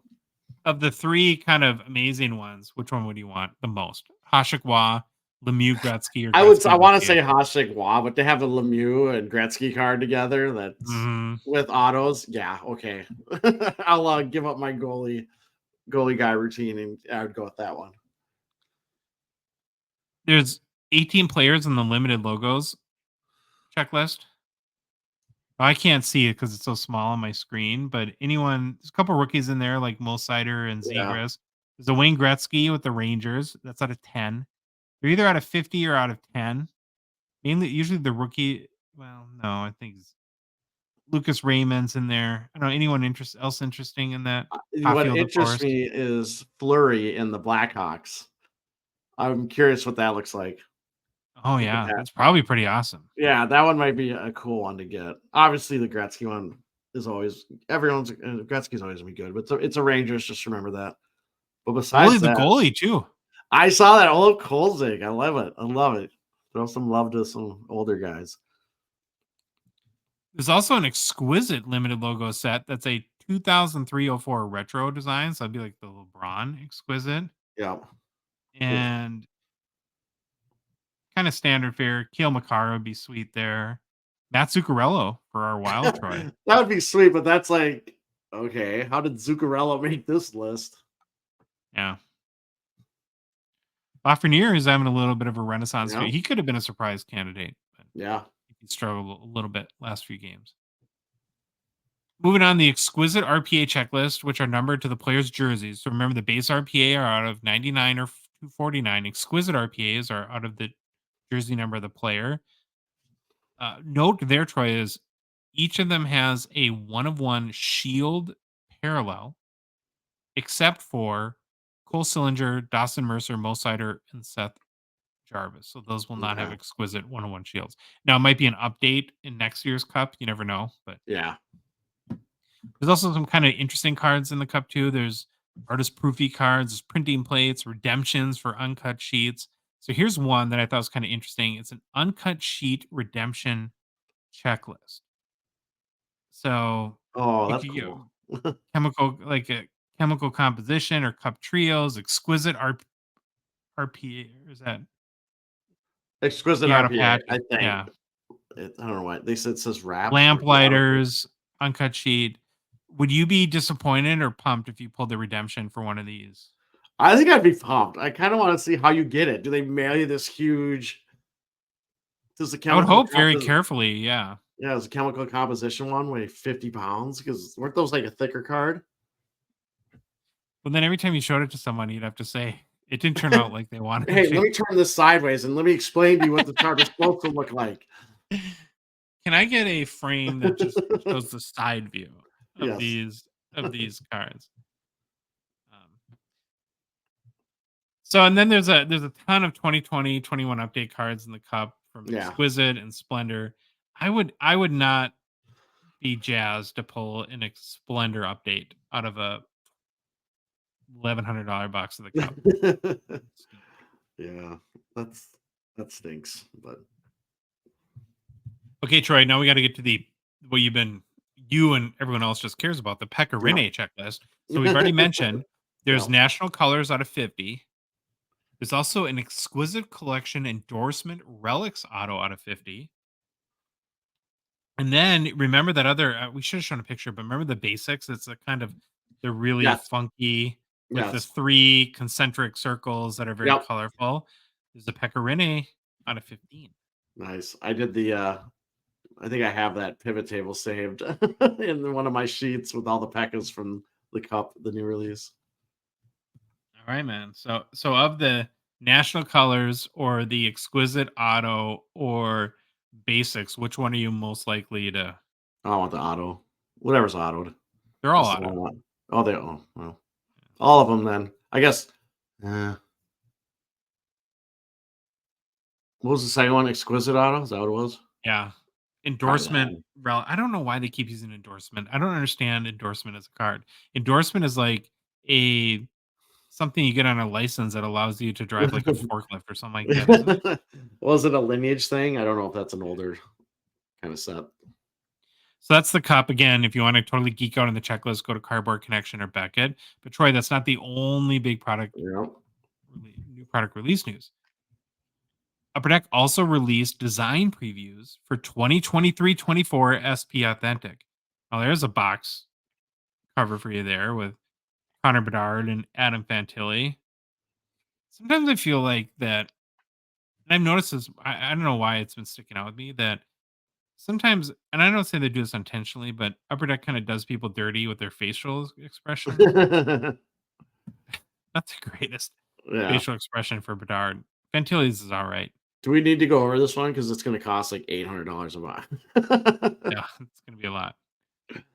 Now, what I thought was crazy, usually when Upper Deck does these design previews, they sort of kind of leave the like they'll do a rookie, but it'll be like some guy you've heard of, but maybe Yeah. a third tier guy. Well, Upper Deck is leaving nothing to the imagination, Troy. Nope. They There you have go. their example of the Future Watch Auto is none other than the design for the Connor Bedard Future Watch Auto. So, what's your instant gut reaction to this card? I think I'm a fan. All right. Actually, that was my reaction right there is I don't know. So I'm like, I mean, I like the picture and everything. I like the auto space. Little, I don't know what, I mean, I like it's a big picture.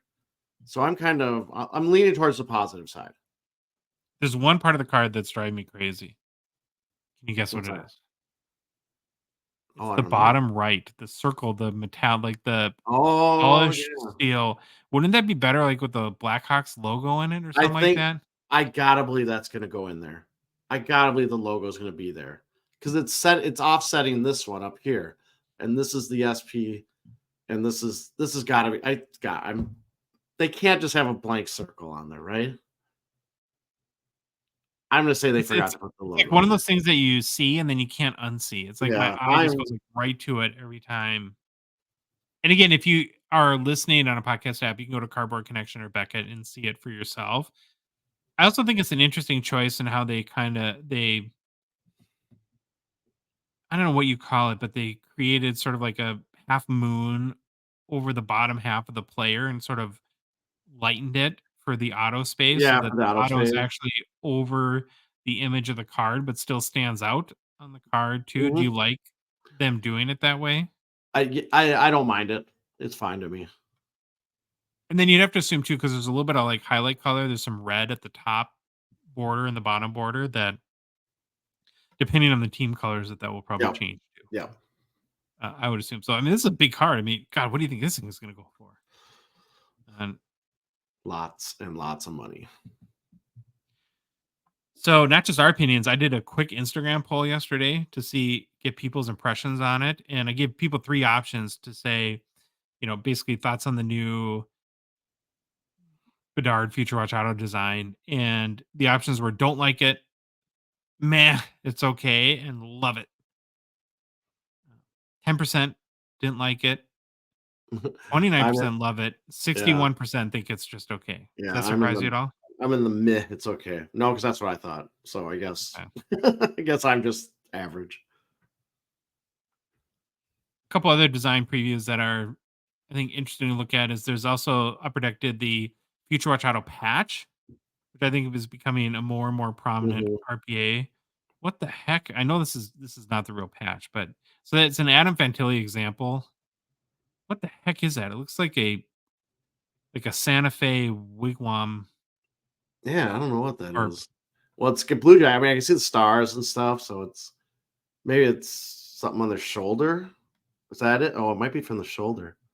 maybe. I don't know. A lot of Cloudless fan. gold in the Yeah, Future Watch Auto patch. these are growing on me now. Maybe This this is a one, gold parallel. yeah, this one. Maybe I'm not a fan now of this big on this card because it takes up more than half his image. Yeah. So I don't think I'm a fan on this type of card. With the Bedard, I can live with it because it was the lower, we'll call it third. This is almost like half his whole image. Well, the flops are horizontal, so you Yeah, don't have yeah, as much height to the player image. And then it's still got the metallic circle thing in the lower right corner. yeah. But yeah. Rule of thirds. Another note that I thought was really interesting in the previews, Troy, is that do you remember the Evolve insert from I SP do. Legends Signature Edition? I So do. Upper Deck, what's the word for it? They're repurposing it in SP Yeah. Authentic, which kind of Hmm. makes sense because SP Signature Edition Legends can't come out again. It was a one-time Yep. deal. I thought this was kind of a cool card. I wonder if there'll be auto versions as well, like there were in Legends, but it's still not like a big insert chase. So I hope this isn't the splashy new thing. I hope that there's something to be unveiled down the Yeah. road that is in that release. But everything seems pretty in line with what you'd expect from SP Yep. Authentic. Yep. Okay, it's time for our PWCC Weekly Hockey Preview. PWCC is a sponsor of our show. We're very grateful for them to their support. Reminder, the current December premiere auction is live, runs through the evening of December 21st. So be sure to log on to pwccmarketplace.com to check out the 6 amazing cards in this month's premiere auction. This week, though, Troy, is a very big and nice PWCC weekly auction. I think 450 cards or something like that to choose from. Um, Gave us a lot of choices to make our vintage and modern picks to highlight today. Like we always do, we'll start with our favorite vintage cards from this week's auction. So the first one I picked out, just because I thought it was interesting and a great picture, Yeah. 1964 Topps Hockey, Tim Horton, card number 102, tall boy, PSA 8. Pop 33 with 4 graded higher, all PSA 9s. There's no PSA 10s for this card. I'll admit too, I'm not the biggest tall boys collector, so I don't naturally gravitate to them. Hmm. But I did find this card really striking. So it's I don't know like how you call like the photography of it, but it's like the camera was like the cameraman was below Horton, Oh, so like he's kind of shooting. Yeah. has like that statuesque sort of like bigger, larger than life sort of presence to him in the image, which I think is kind of cool. Then I think the colors are amazing. So he's got like a very like deep blue Maple Leafs jersey on, but then has like more like a kind of like a high contrast light red background behind him. I just think the card looks really sharp. Centering's really good too, which is always nice. The edges and corners look very nice. I don't think the corners are perfect, but it always amazes me about vintage that again, remember this was a time when people weren't looking at these as like investments. Hmm. That a card like this could have survived almost 60 years in this level of condition and not been bent in half at some point. I just think that's amazing. Even though too, as a top card, there's a little bit of that rough cut. So Yeah. I'm not going to start a tops wire cutting controversy. Troy. Rough cut, not wire cut. Biggest issue that I see on the card is there's kind of a faint black ink line or smudge to the left of Tim's Yep. name in Tim Horton. That's like the one. I don't think that's on the slab. It kind of looks like it's on the card. A pretty cool card, though, in my opinion. Is this a card you like? I definitely love it, and I love it for the significance of the player too, Yeah. not just the restaurant, but really good player. I'm a Maple Leafs, right? They're my Canadian Yeah, team. your Canadian So team. this would be a great collection or great add to my collection. Now, yeah, PSA 8. I mean, it looks really nice. If you can get over that little smudgy mark, but I like that's on the bottom. It's not like going through his face, or it's not in the one of the prominent areas of the card.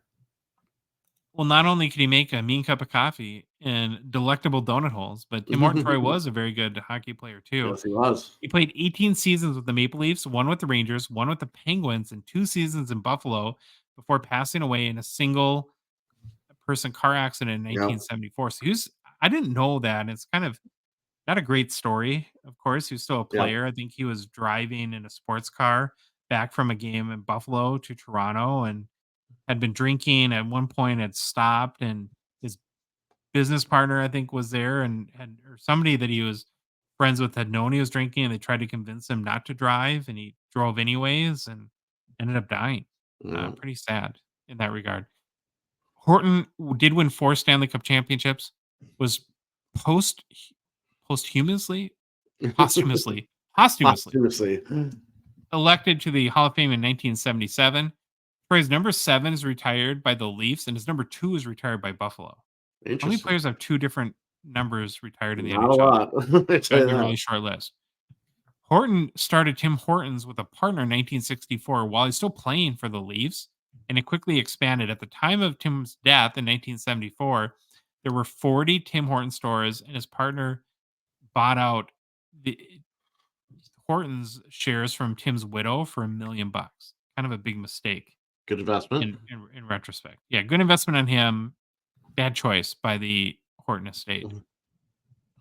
Last sale in a 1964 Topps Tim Horton PSA 8 was $850 on May 9th, 2021 via the PWCC Vault. All-time high, 2,551 from June of 2015. You got a bid, Troy? $950. Yeah, I could see this one going for some. Yeah, All right, you got the next one. I do. All right. If you're watching on YouTube, here's the card. 1924 V as in Victor, 145-2. Cecil Babe Die. And the Babe is what we're going to put in quotes. PSA 5, PSA population 104, just 2 graded higher. So I saw this card and it's just like I immediately stopped. And I kind of got out the Bobby Burrell, the fantastic book that we were gifted at the expo, and kind of started reading. And it's like, yep, I'm going to do this card because I don't think we ever talked about this set. So that is cool. And then learning about this player, I just go down these rabbit holes and it's so fantastic. This might be a while, so sit back, kids. we got some stuff to go over. So again, I'm gonna look at the set, the card, then the player. So here we go. So it's a 1924. We'll call it the William Patterson V145-2 hockey card. And from Bobby Burrell's book, Vintage Hockey Collector, here's kind of the short write-up on this set of cards. So these blank back cards measure 1 11/16 inches by 3 inches, sport a greenish black tone. Set is very similar to the previous V145-1 release the previous year. However, the set count increased from 40 to 60, and the card size was slightly reduced. Now, here's where we get some juicy details. Perhaps this was Patterson's response to complaints from consumers about the previous year's shortage of Bert Corbeau's cards for prize redemption. To compensate for the difference in sales resulting from having no short print, the company may have deliberately lessened the card size and added the additional 20 cards, which, guess what, required kids to buy more chocolate bars to get this card or these cards. However, with the Boston Bruins and Montreal Maroons entering the NHL this year, and with their inclusion in the set, may have also been a factor in the increase in set size. So a little juicy, scandalous detail. I love it. Patterson was a chocolate company, right? I believe so, yeah. Okay. Chocolate or confectionery company, maybe. I think they were chocolate, if I remember right. So some additional info I got out of Cardboard Connection on this set and the card itself. So if you're watching on YouTube, you can see this. A thin black line divides the photo from the white border area. Below the photo is a card number, along with the player's name, team, and league designation. The backs are blank. So if you're looking on YouTube, I'm showing the back of this card. However, there's a little rare tidbit that I found if you go to prewarcards.com, they have a write-up on this set too. And almost all the cards that were printed in the set have blank backs. However, a few are known to have a rare overprint for a product called Beaton's Bars. And again, if you're watching on YouTube, it's really blurry, but you can see like what the overprint said. And it's presumably a candy bar of some sort. These cards are particularly tough to come by and do not appear often. That could be because they actually had value, as each card was good for 1/4 of a cent off a future purchase of Beaton's Bars. Collecting an entire set entitled The Bear to a full box of bars. So 1/4 there, of a cent off. How do you do yeah. that? So you need 40 of them, I guess, to get the. I don't ask me. This is crazy math. This is old timey math. Things were cheaper back then. Then Math was placing those. different back then, man. That was different back then. So it's just I love reading about these old sets, little history lesson. I knew obviously nothing about the 1924 V145-2s. So I hope that just helps give a little background information. So looking at the card itself, it's PSA 5. I'm going to zoom in for our YouTube people. Top to bottom centering is a bit off. You can see there's a big white spot off here. And I'm guessing, even if you use this or down here, it just looks like it's a little bit off. Left to right centering, again, looks just slightly off. Really close, but it looks slightly off. There's definite wear around the corners. If you can zoom, I'll zoom in. You can see that all these corners have sign of fading, some wear, some rounding, which is expected for a card from 1924. Edges look really nice on this card. The picture also looks really good. There's obviously spots here and there. He had sick flow. Yeah, he did have sick flow. It's almost like a modern haircut. It's kind of funny.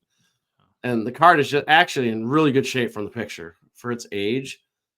And now, Josh, here we go. Info on Cecil, Babe, Die. I love our names back then were so fun. All right. He's in the Hall of Fame. One-time cup winner. Puck hog. 203 goals, 50 assists for 253 points in 272 games played. Played for the Toronto St. Patrick's / Maple Leafs, Hamilton Tigers, Chicago Blackhawks, and the New York Americans between 1919 and 1930. Die was known as an excellent stick handler and goal scorer. He was also known for his excellent shot that had power and accuracy. What do you think his flex was on a stick? Guess what? I can tell you it was probably like 500 because we're getting to a fun fact. Die scored 12 of his 31 goals from behind the red line during his third season with Toronto. Now, again, this is Wikipedia. I went to the source that they linked, and it was there. So I'm going to go with it. 12 of 31 goals from behind the red line. Let that sink in. Fun fact. Was the rink the same size? I think so. I hope so. Here, fun fact number 2. Top NHL goal scorer in the 1920s. Wow.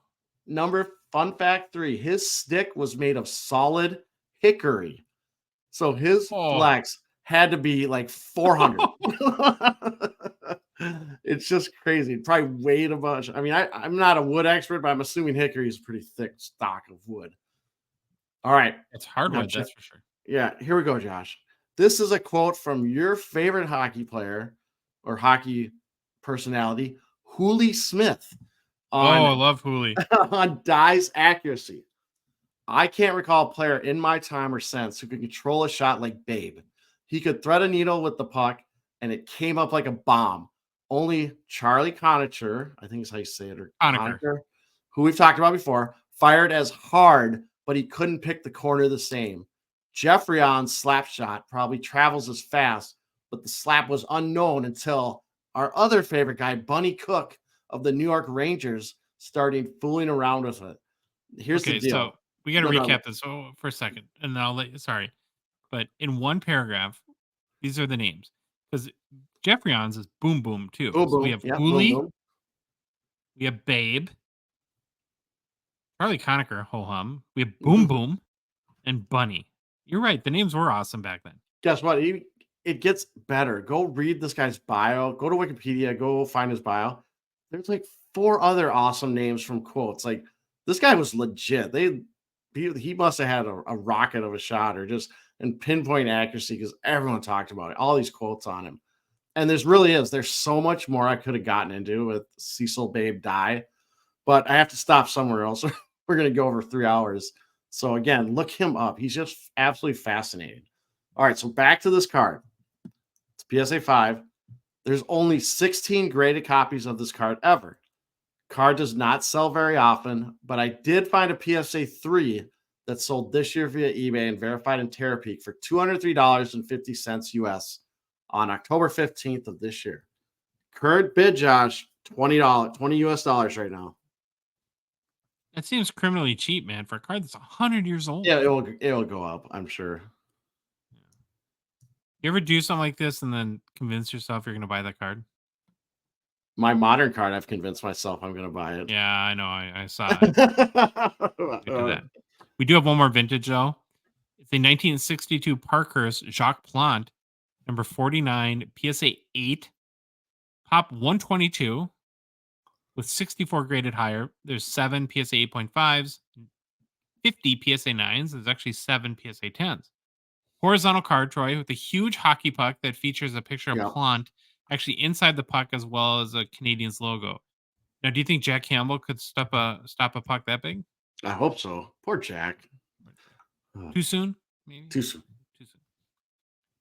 Only other thing on the front of the card is a card number, which is 49 in this case. And card itself looks to be in really nice shape. Centering appears to be good left to right, top to bottom. Corners might not be perfect, but they're pretty nice. I don't like professing this, but sometimes I look at these and I'm like, how is this an 8? And I'm not a grader. I have no idea. So I'm probably missing something. And if you've got an eagle eye, go to pwccmarketplace.com and check it out for yourself. Maybe you can find the flaws that led to the grade being an 8. Registration looks really good and crisp on the card as well. And I don't know, just kind of an interesting hockey card at that, Troy. What are your thoughts? I love this card. I love just the stance. Can you imagine a goalie standing like that? That's just insane. But oh my gosh, you'd wreck your back. I know it's like way bent over. I love the old equipment, really old equipment. Stick looks like it weighs 100 pounds. Oh, I love this card. This is great. The glove looks weird. Looks like an oven mitt. Yeah, basically. You'll often hear of Jacques Plante in sort of a Mount Rushmore of goalie conversation, right? And you can make the argument even that he might be the greatest NHL goalie of all time. True? Oh, for sure you can make the argument. He's originally from Geneva, Switzerland. That's probably the first international town we've pronounced correctly in about 12 weeks. So, nice to have a softball there. Yes. His career span, Troy, a remarkable 28 years from 1947 to 1975. He played for the Canadiens from 1953 to 1963 and won just 6 Stanley Cups in that time frame. That's it. Excellent. He'd also played for the Rangers, St. Louis Blues, Maple Leafs, Bruins, and Oilers. Plante finished his career with 437 wins, 246 losses, and 145 ties. He was a 3-time first-team All-Star, won the Hart Trophy as a goalie in 1962, and only won the Vezina 7 times. He's also an innovator, Troy, for the goalie position. He was the first goalie to wear a mask full-time. Yep. And I thought this was interesting. The first goalie to play the puck outside the crease in support of his defenseman. Yeah, you can find some crazy videos of him grabbing a puck and just skating with it and then making passes. Really? Plante's number 1 is retired by the Canadiens. He was elected to the Hall of Fame in 1978. And last sale for 1962, Parkhurst Jacques Plante PSA 8 was $264 US on November 19th. All-time high sales $425 US on May 2020 from May 2021. You got a current bid? $31 US. So that's it for vintage. We had a 1964 Topps Tim Horton Tallboy PSA 8, a history lesson from Troy, and awesome knocked out of the park. 1924 Patterson Cecil Babe Die PSA 5, and then a 1962 Parky Jacques Plante PSA 8. So that brings us to modern. The first card I picked out is 2020 OPG Platinum Sidney Crosby Retro Golden Treasures 101 PSA 9. I feel like somebody's been sneaking in OPG Platinum No. Golden Treasures What 101 cards. what's going on? We had a Crosby from a few weeks ago. Then there's a Nathan McKinnon Golden Treasures in last week's auction. Is it you, Troy? Are you like secretly unloading the stash of 101? Nobody I knew you would ever had. never unload a Sidney unless I was in dire financial need. If I had a Crosby 101, that is staying in my collection. Well, we've been discussing just the total volume of 101s for a while now. We just talked about like in the cup, there's Yeah. 1,340 individual 101s in this cup release. And so if you're looking at them from like a long-term value and upside perspective, you really have to be discerning now about which ones you pick. And I think when it comes to non-auto, non-mem 101s, it's really tough to beat Golden Treasures from Mhm. OPG Platinum. Yeah. They have some of the highest collector appeal. I went to the check. This is kind of interesting. So it says it's a retro, right? And I'm like, well, what retro design is this? So I went to the checklist on both Beckon and Cardboard Connection, and neither listed the year for the retro Hmm. design. So I wonder if like retros are not necessarily throwback from OPG Platinum. This would be a good Tony question. But if they're more just like meant to look old. That's a good question. Because I've never known like there to be a retro tribute and it not list the Yeah. card that it was Yeah. paying tribute to. That being said, though, I normally do prefer the retro designs when looking at OPG Platinum, so this one stood out to me in that regard too. The card is a simple design in a good way. It's a nice image of Sid with black and gold chromium in the background. Card is bordered, which I kind of like. Somebody mentioned that they like bordered cards, whether it's in Discord or Mailbag or something like that, and kind of stuck with me. I Mhm. think I like bordered cards too. Um, And then speaking of Crosby, Troy, we thought 2023-24 was going to be all about Ovi, and it's been honestly more about Sid. 27 games so far. He has 15 goals, 13 assists for 28 points. That's not Yep. bad for a 36-year-old. Yeah, he's kept my fantasy team afloat. So for his career, this is kind of interesting. He's 35 goals away from 600 goals, and he's Which he should 35 get assists to. away from 1,000 assists. And he should get, man, hopefully that'd be a big year. I hope he hits both of them this year, but I doubt it. That'll be almost Probably 100 next year, points. but Yeah. huge milestones. Yeah. Now, this card is not sold publicly at this point, but the 2019 Retro Crosby Golden Treasures, so the year before, sold about a month ago in the PWCC Weekly Yeah. for 1,710 US. This is a PSA 10. I think this one is nicer than the one, Yeah. but they're both really nice. But so I don't know if it'll go for $1,700, but you got a current bid. 155 US dollars. All right, you got the next modern one. I do. This is it. This is me. Here's the mini version. If everyone would like to see that on YouTube, let me zoom. Oh, that's amazing. That was amazing. All right. This will be my shortest write-up ever because I don't think I really have to go much into this card. I just absolutely, it's 2019, upper deck stature, blue, Wayne Gretzky auto, out of 5. Card number's 99. I love that. PSA 9, population 101, none graded higher. If it's a pop 101, doesn't that automatically mean there's none graded higher? Or are they saying pop It's a pop 101 is that one, grade? non-grade. There's only one PSA. I'm sure Yeah. it's the only one graded by PSA. Oh, we're gonna yeah. Okay. So as everyone knows, I try to avoid Gretzky cards on this segment because honestly, Josh, you are way better at covering the Gretzky cards and you usually take the big ones. But this is time I had to throw out my rule because I am an absolute sucker for this card. It just hits all the feels for me. It's from one of my favorite sets, Stature. It's a retired player / legend on a newer card, which, like we've said before many times, I'm an absolute sucker for. Plus, the blue parallel is absolutely perfect because it's the color matches the jersey, just makes this card look great. And it's a Gretzky auto, which I don't have. And I've always wanted a Gretzky auto, so it's right up my alley. I just absolutely love this card. I can't stop gushing about it. Card looks great.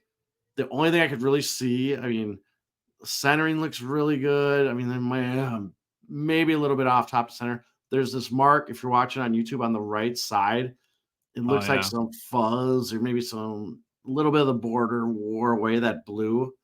So that's definitely, I could see why it got a The auto 9. looks nice. Auto looks clean. I don't see any like no pen lifts. I mean, it looks really, really nice.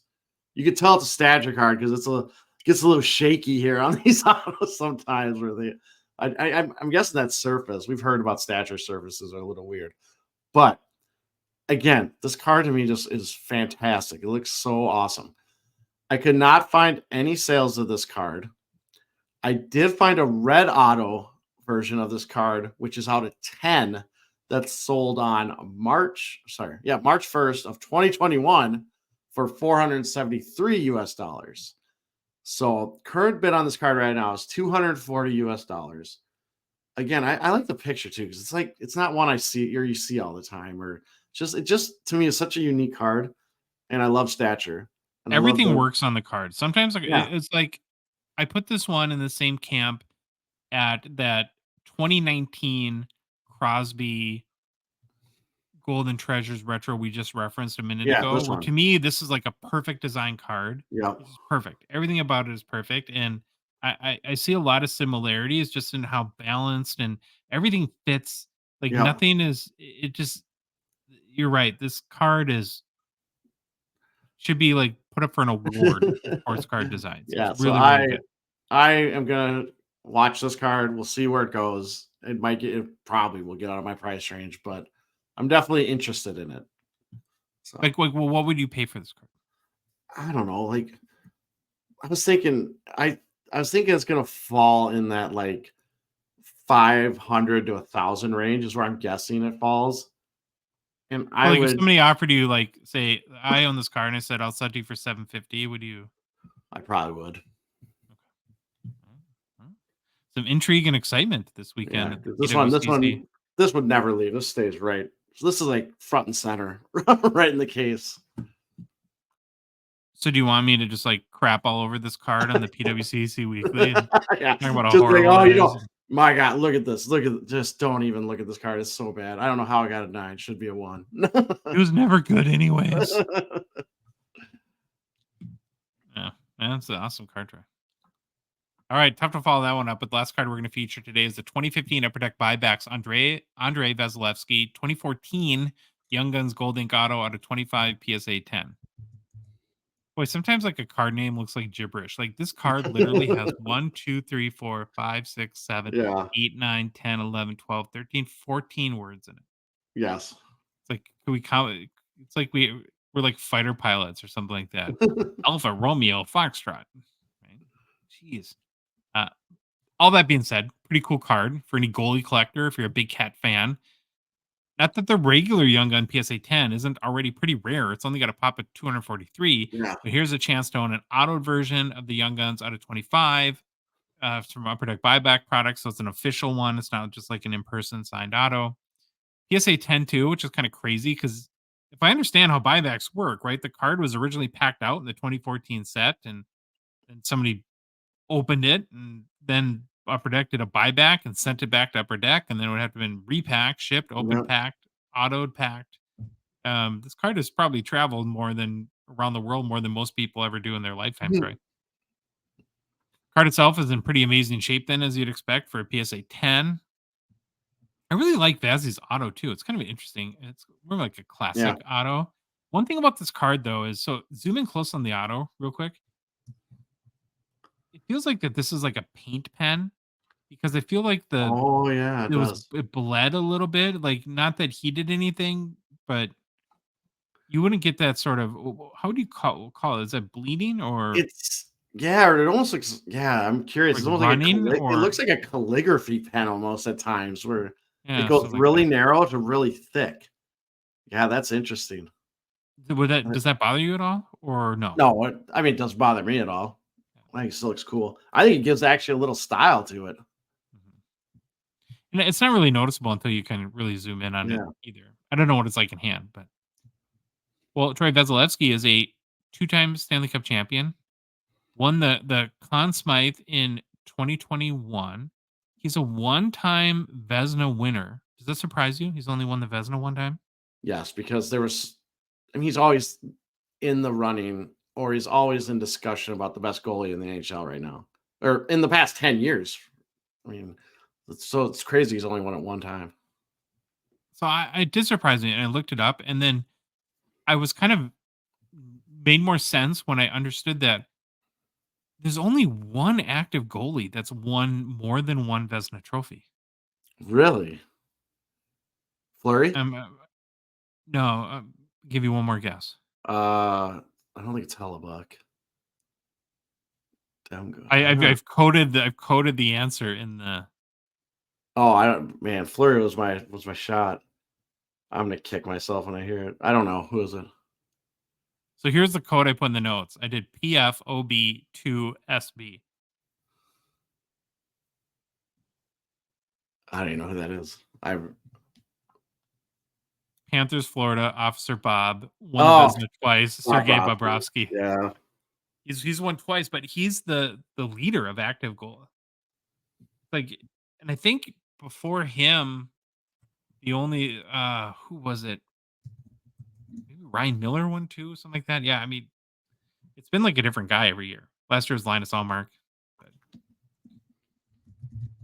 Vasilevsky Dre might play his best in series clinching playoff games. He has an NHL record 6 shutouts in playoff game or clinching playoff games. That's kind of crazy, huh? that is crazy. And just so people don't yell at us, Ryan Miller only won one. The only reason I wanted to look that up because I couldn't stand Ryan Miller, and I was like, well, "No who's the way guy that he won won 2?" Yeah, I was like, "No way he won 2." I'll look it up while you talk. Okay, somebody like that. There's only been 2 sales ever of the 2015 Upper Deck buybacks, 2014 Upper Deck Andrei Vasilevsky Young Guns Gold Ink Auto out of 25. Last sale, an all-time high, was $650 US for a raw copy in December 2021. Prior to that, in 2019, someone picked one up for $78. That's not bad. Tim Thomas. Tim Thomas. Yeah, that's who it was. Yeah. You got a current bid on this one, Troy? $155 US. I feel like people don't know this auction's going on right now. That's what I feel like. Yeah, I don't know, man. You might get your Gretzky, Troy. Let's hold on hope. Well, I have no personal pickups because I've been working on this show. This is a long lot one. of work. Yeah. My mouth is very dry. You got any personal pickups? No pickups. Just hopefully next show I'll have it'd be the 2 shows. I'll have the Gretzky, but there you go. All right, that's our episode for this Thursday, right? Thursday, yeah. If you like the episode, please leave a rating and review on Apple, Spotify, whatever podcast app you listen to us on. If you love the show, you want to support us, you want to help us and continue to make the show better, please consider a $5 a month donation. Join out at $1.99 support level tier on Patreon. The link is in the show description within our YouTube or within the podcast app, is in our Instagram profile, in our TikTok profile as well. Geez, I had a brain fart there. You can go to our website, hockeycardsgongshow.com, click on the Become a Patron link, or go directly to the Patreon website, patreon.com, and search for Hockey Cards Gong Show. Again, it's $5 a month. Greatly appreciated. We are on social media. Follow us on Instagram, Facebook, TikTok, Twitter, and YouTube. And Troy, the Hockey Cards Gong Show podcast is a production of Dollar Box Ventures, LLC. Have an awesome weekend. Get all your Christmas shopping done, and we'll talk to you on Monday.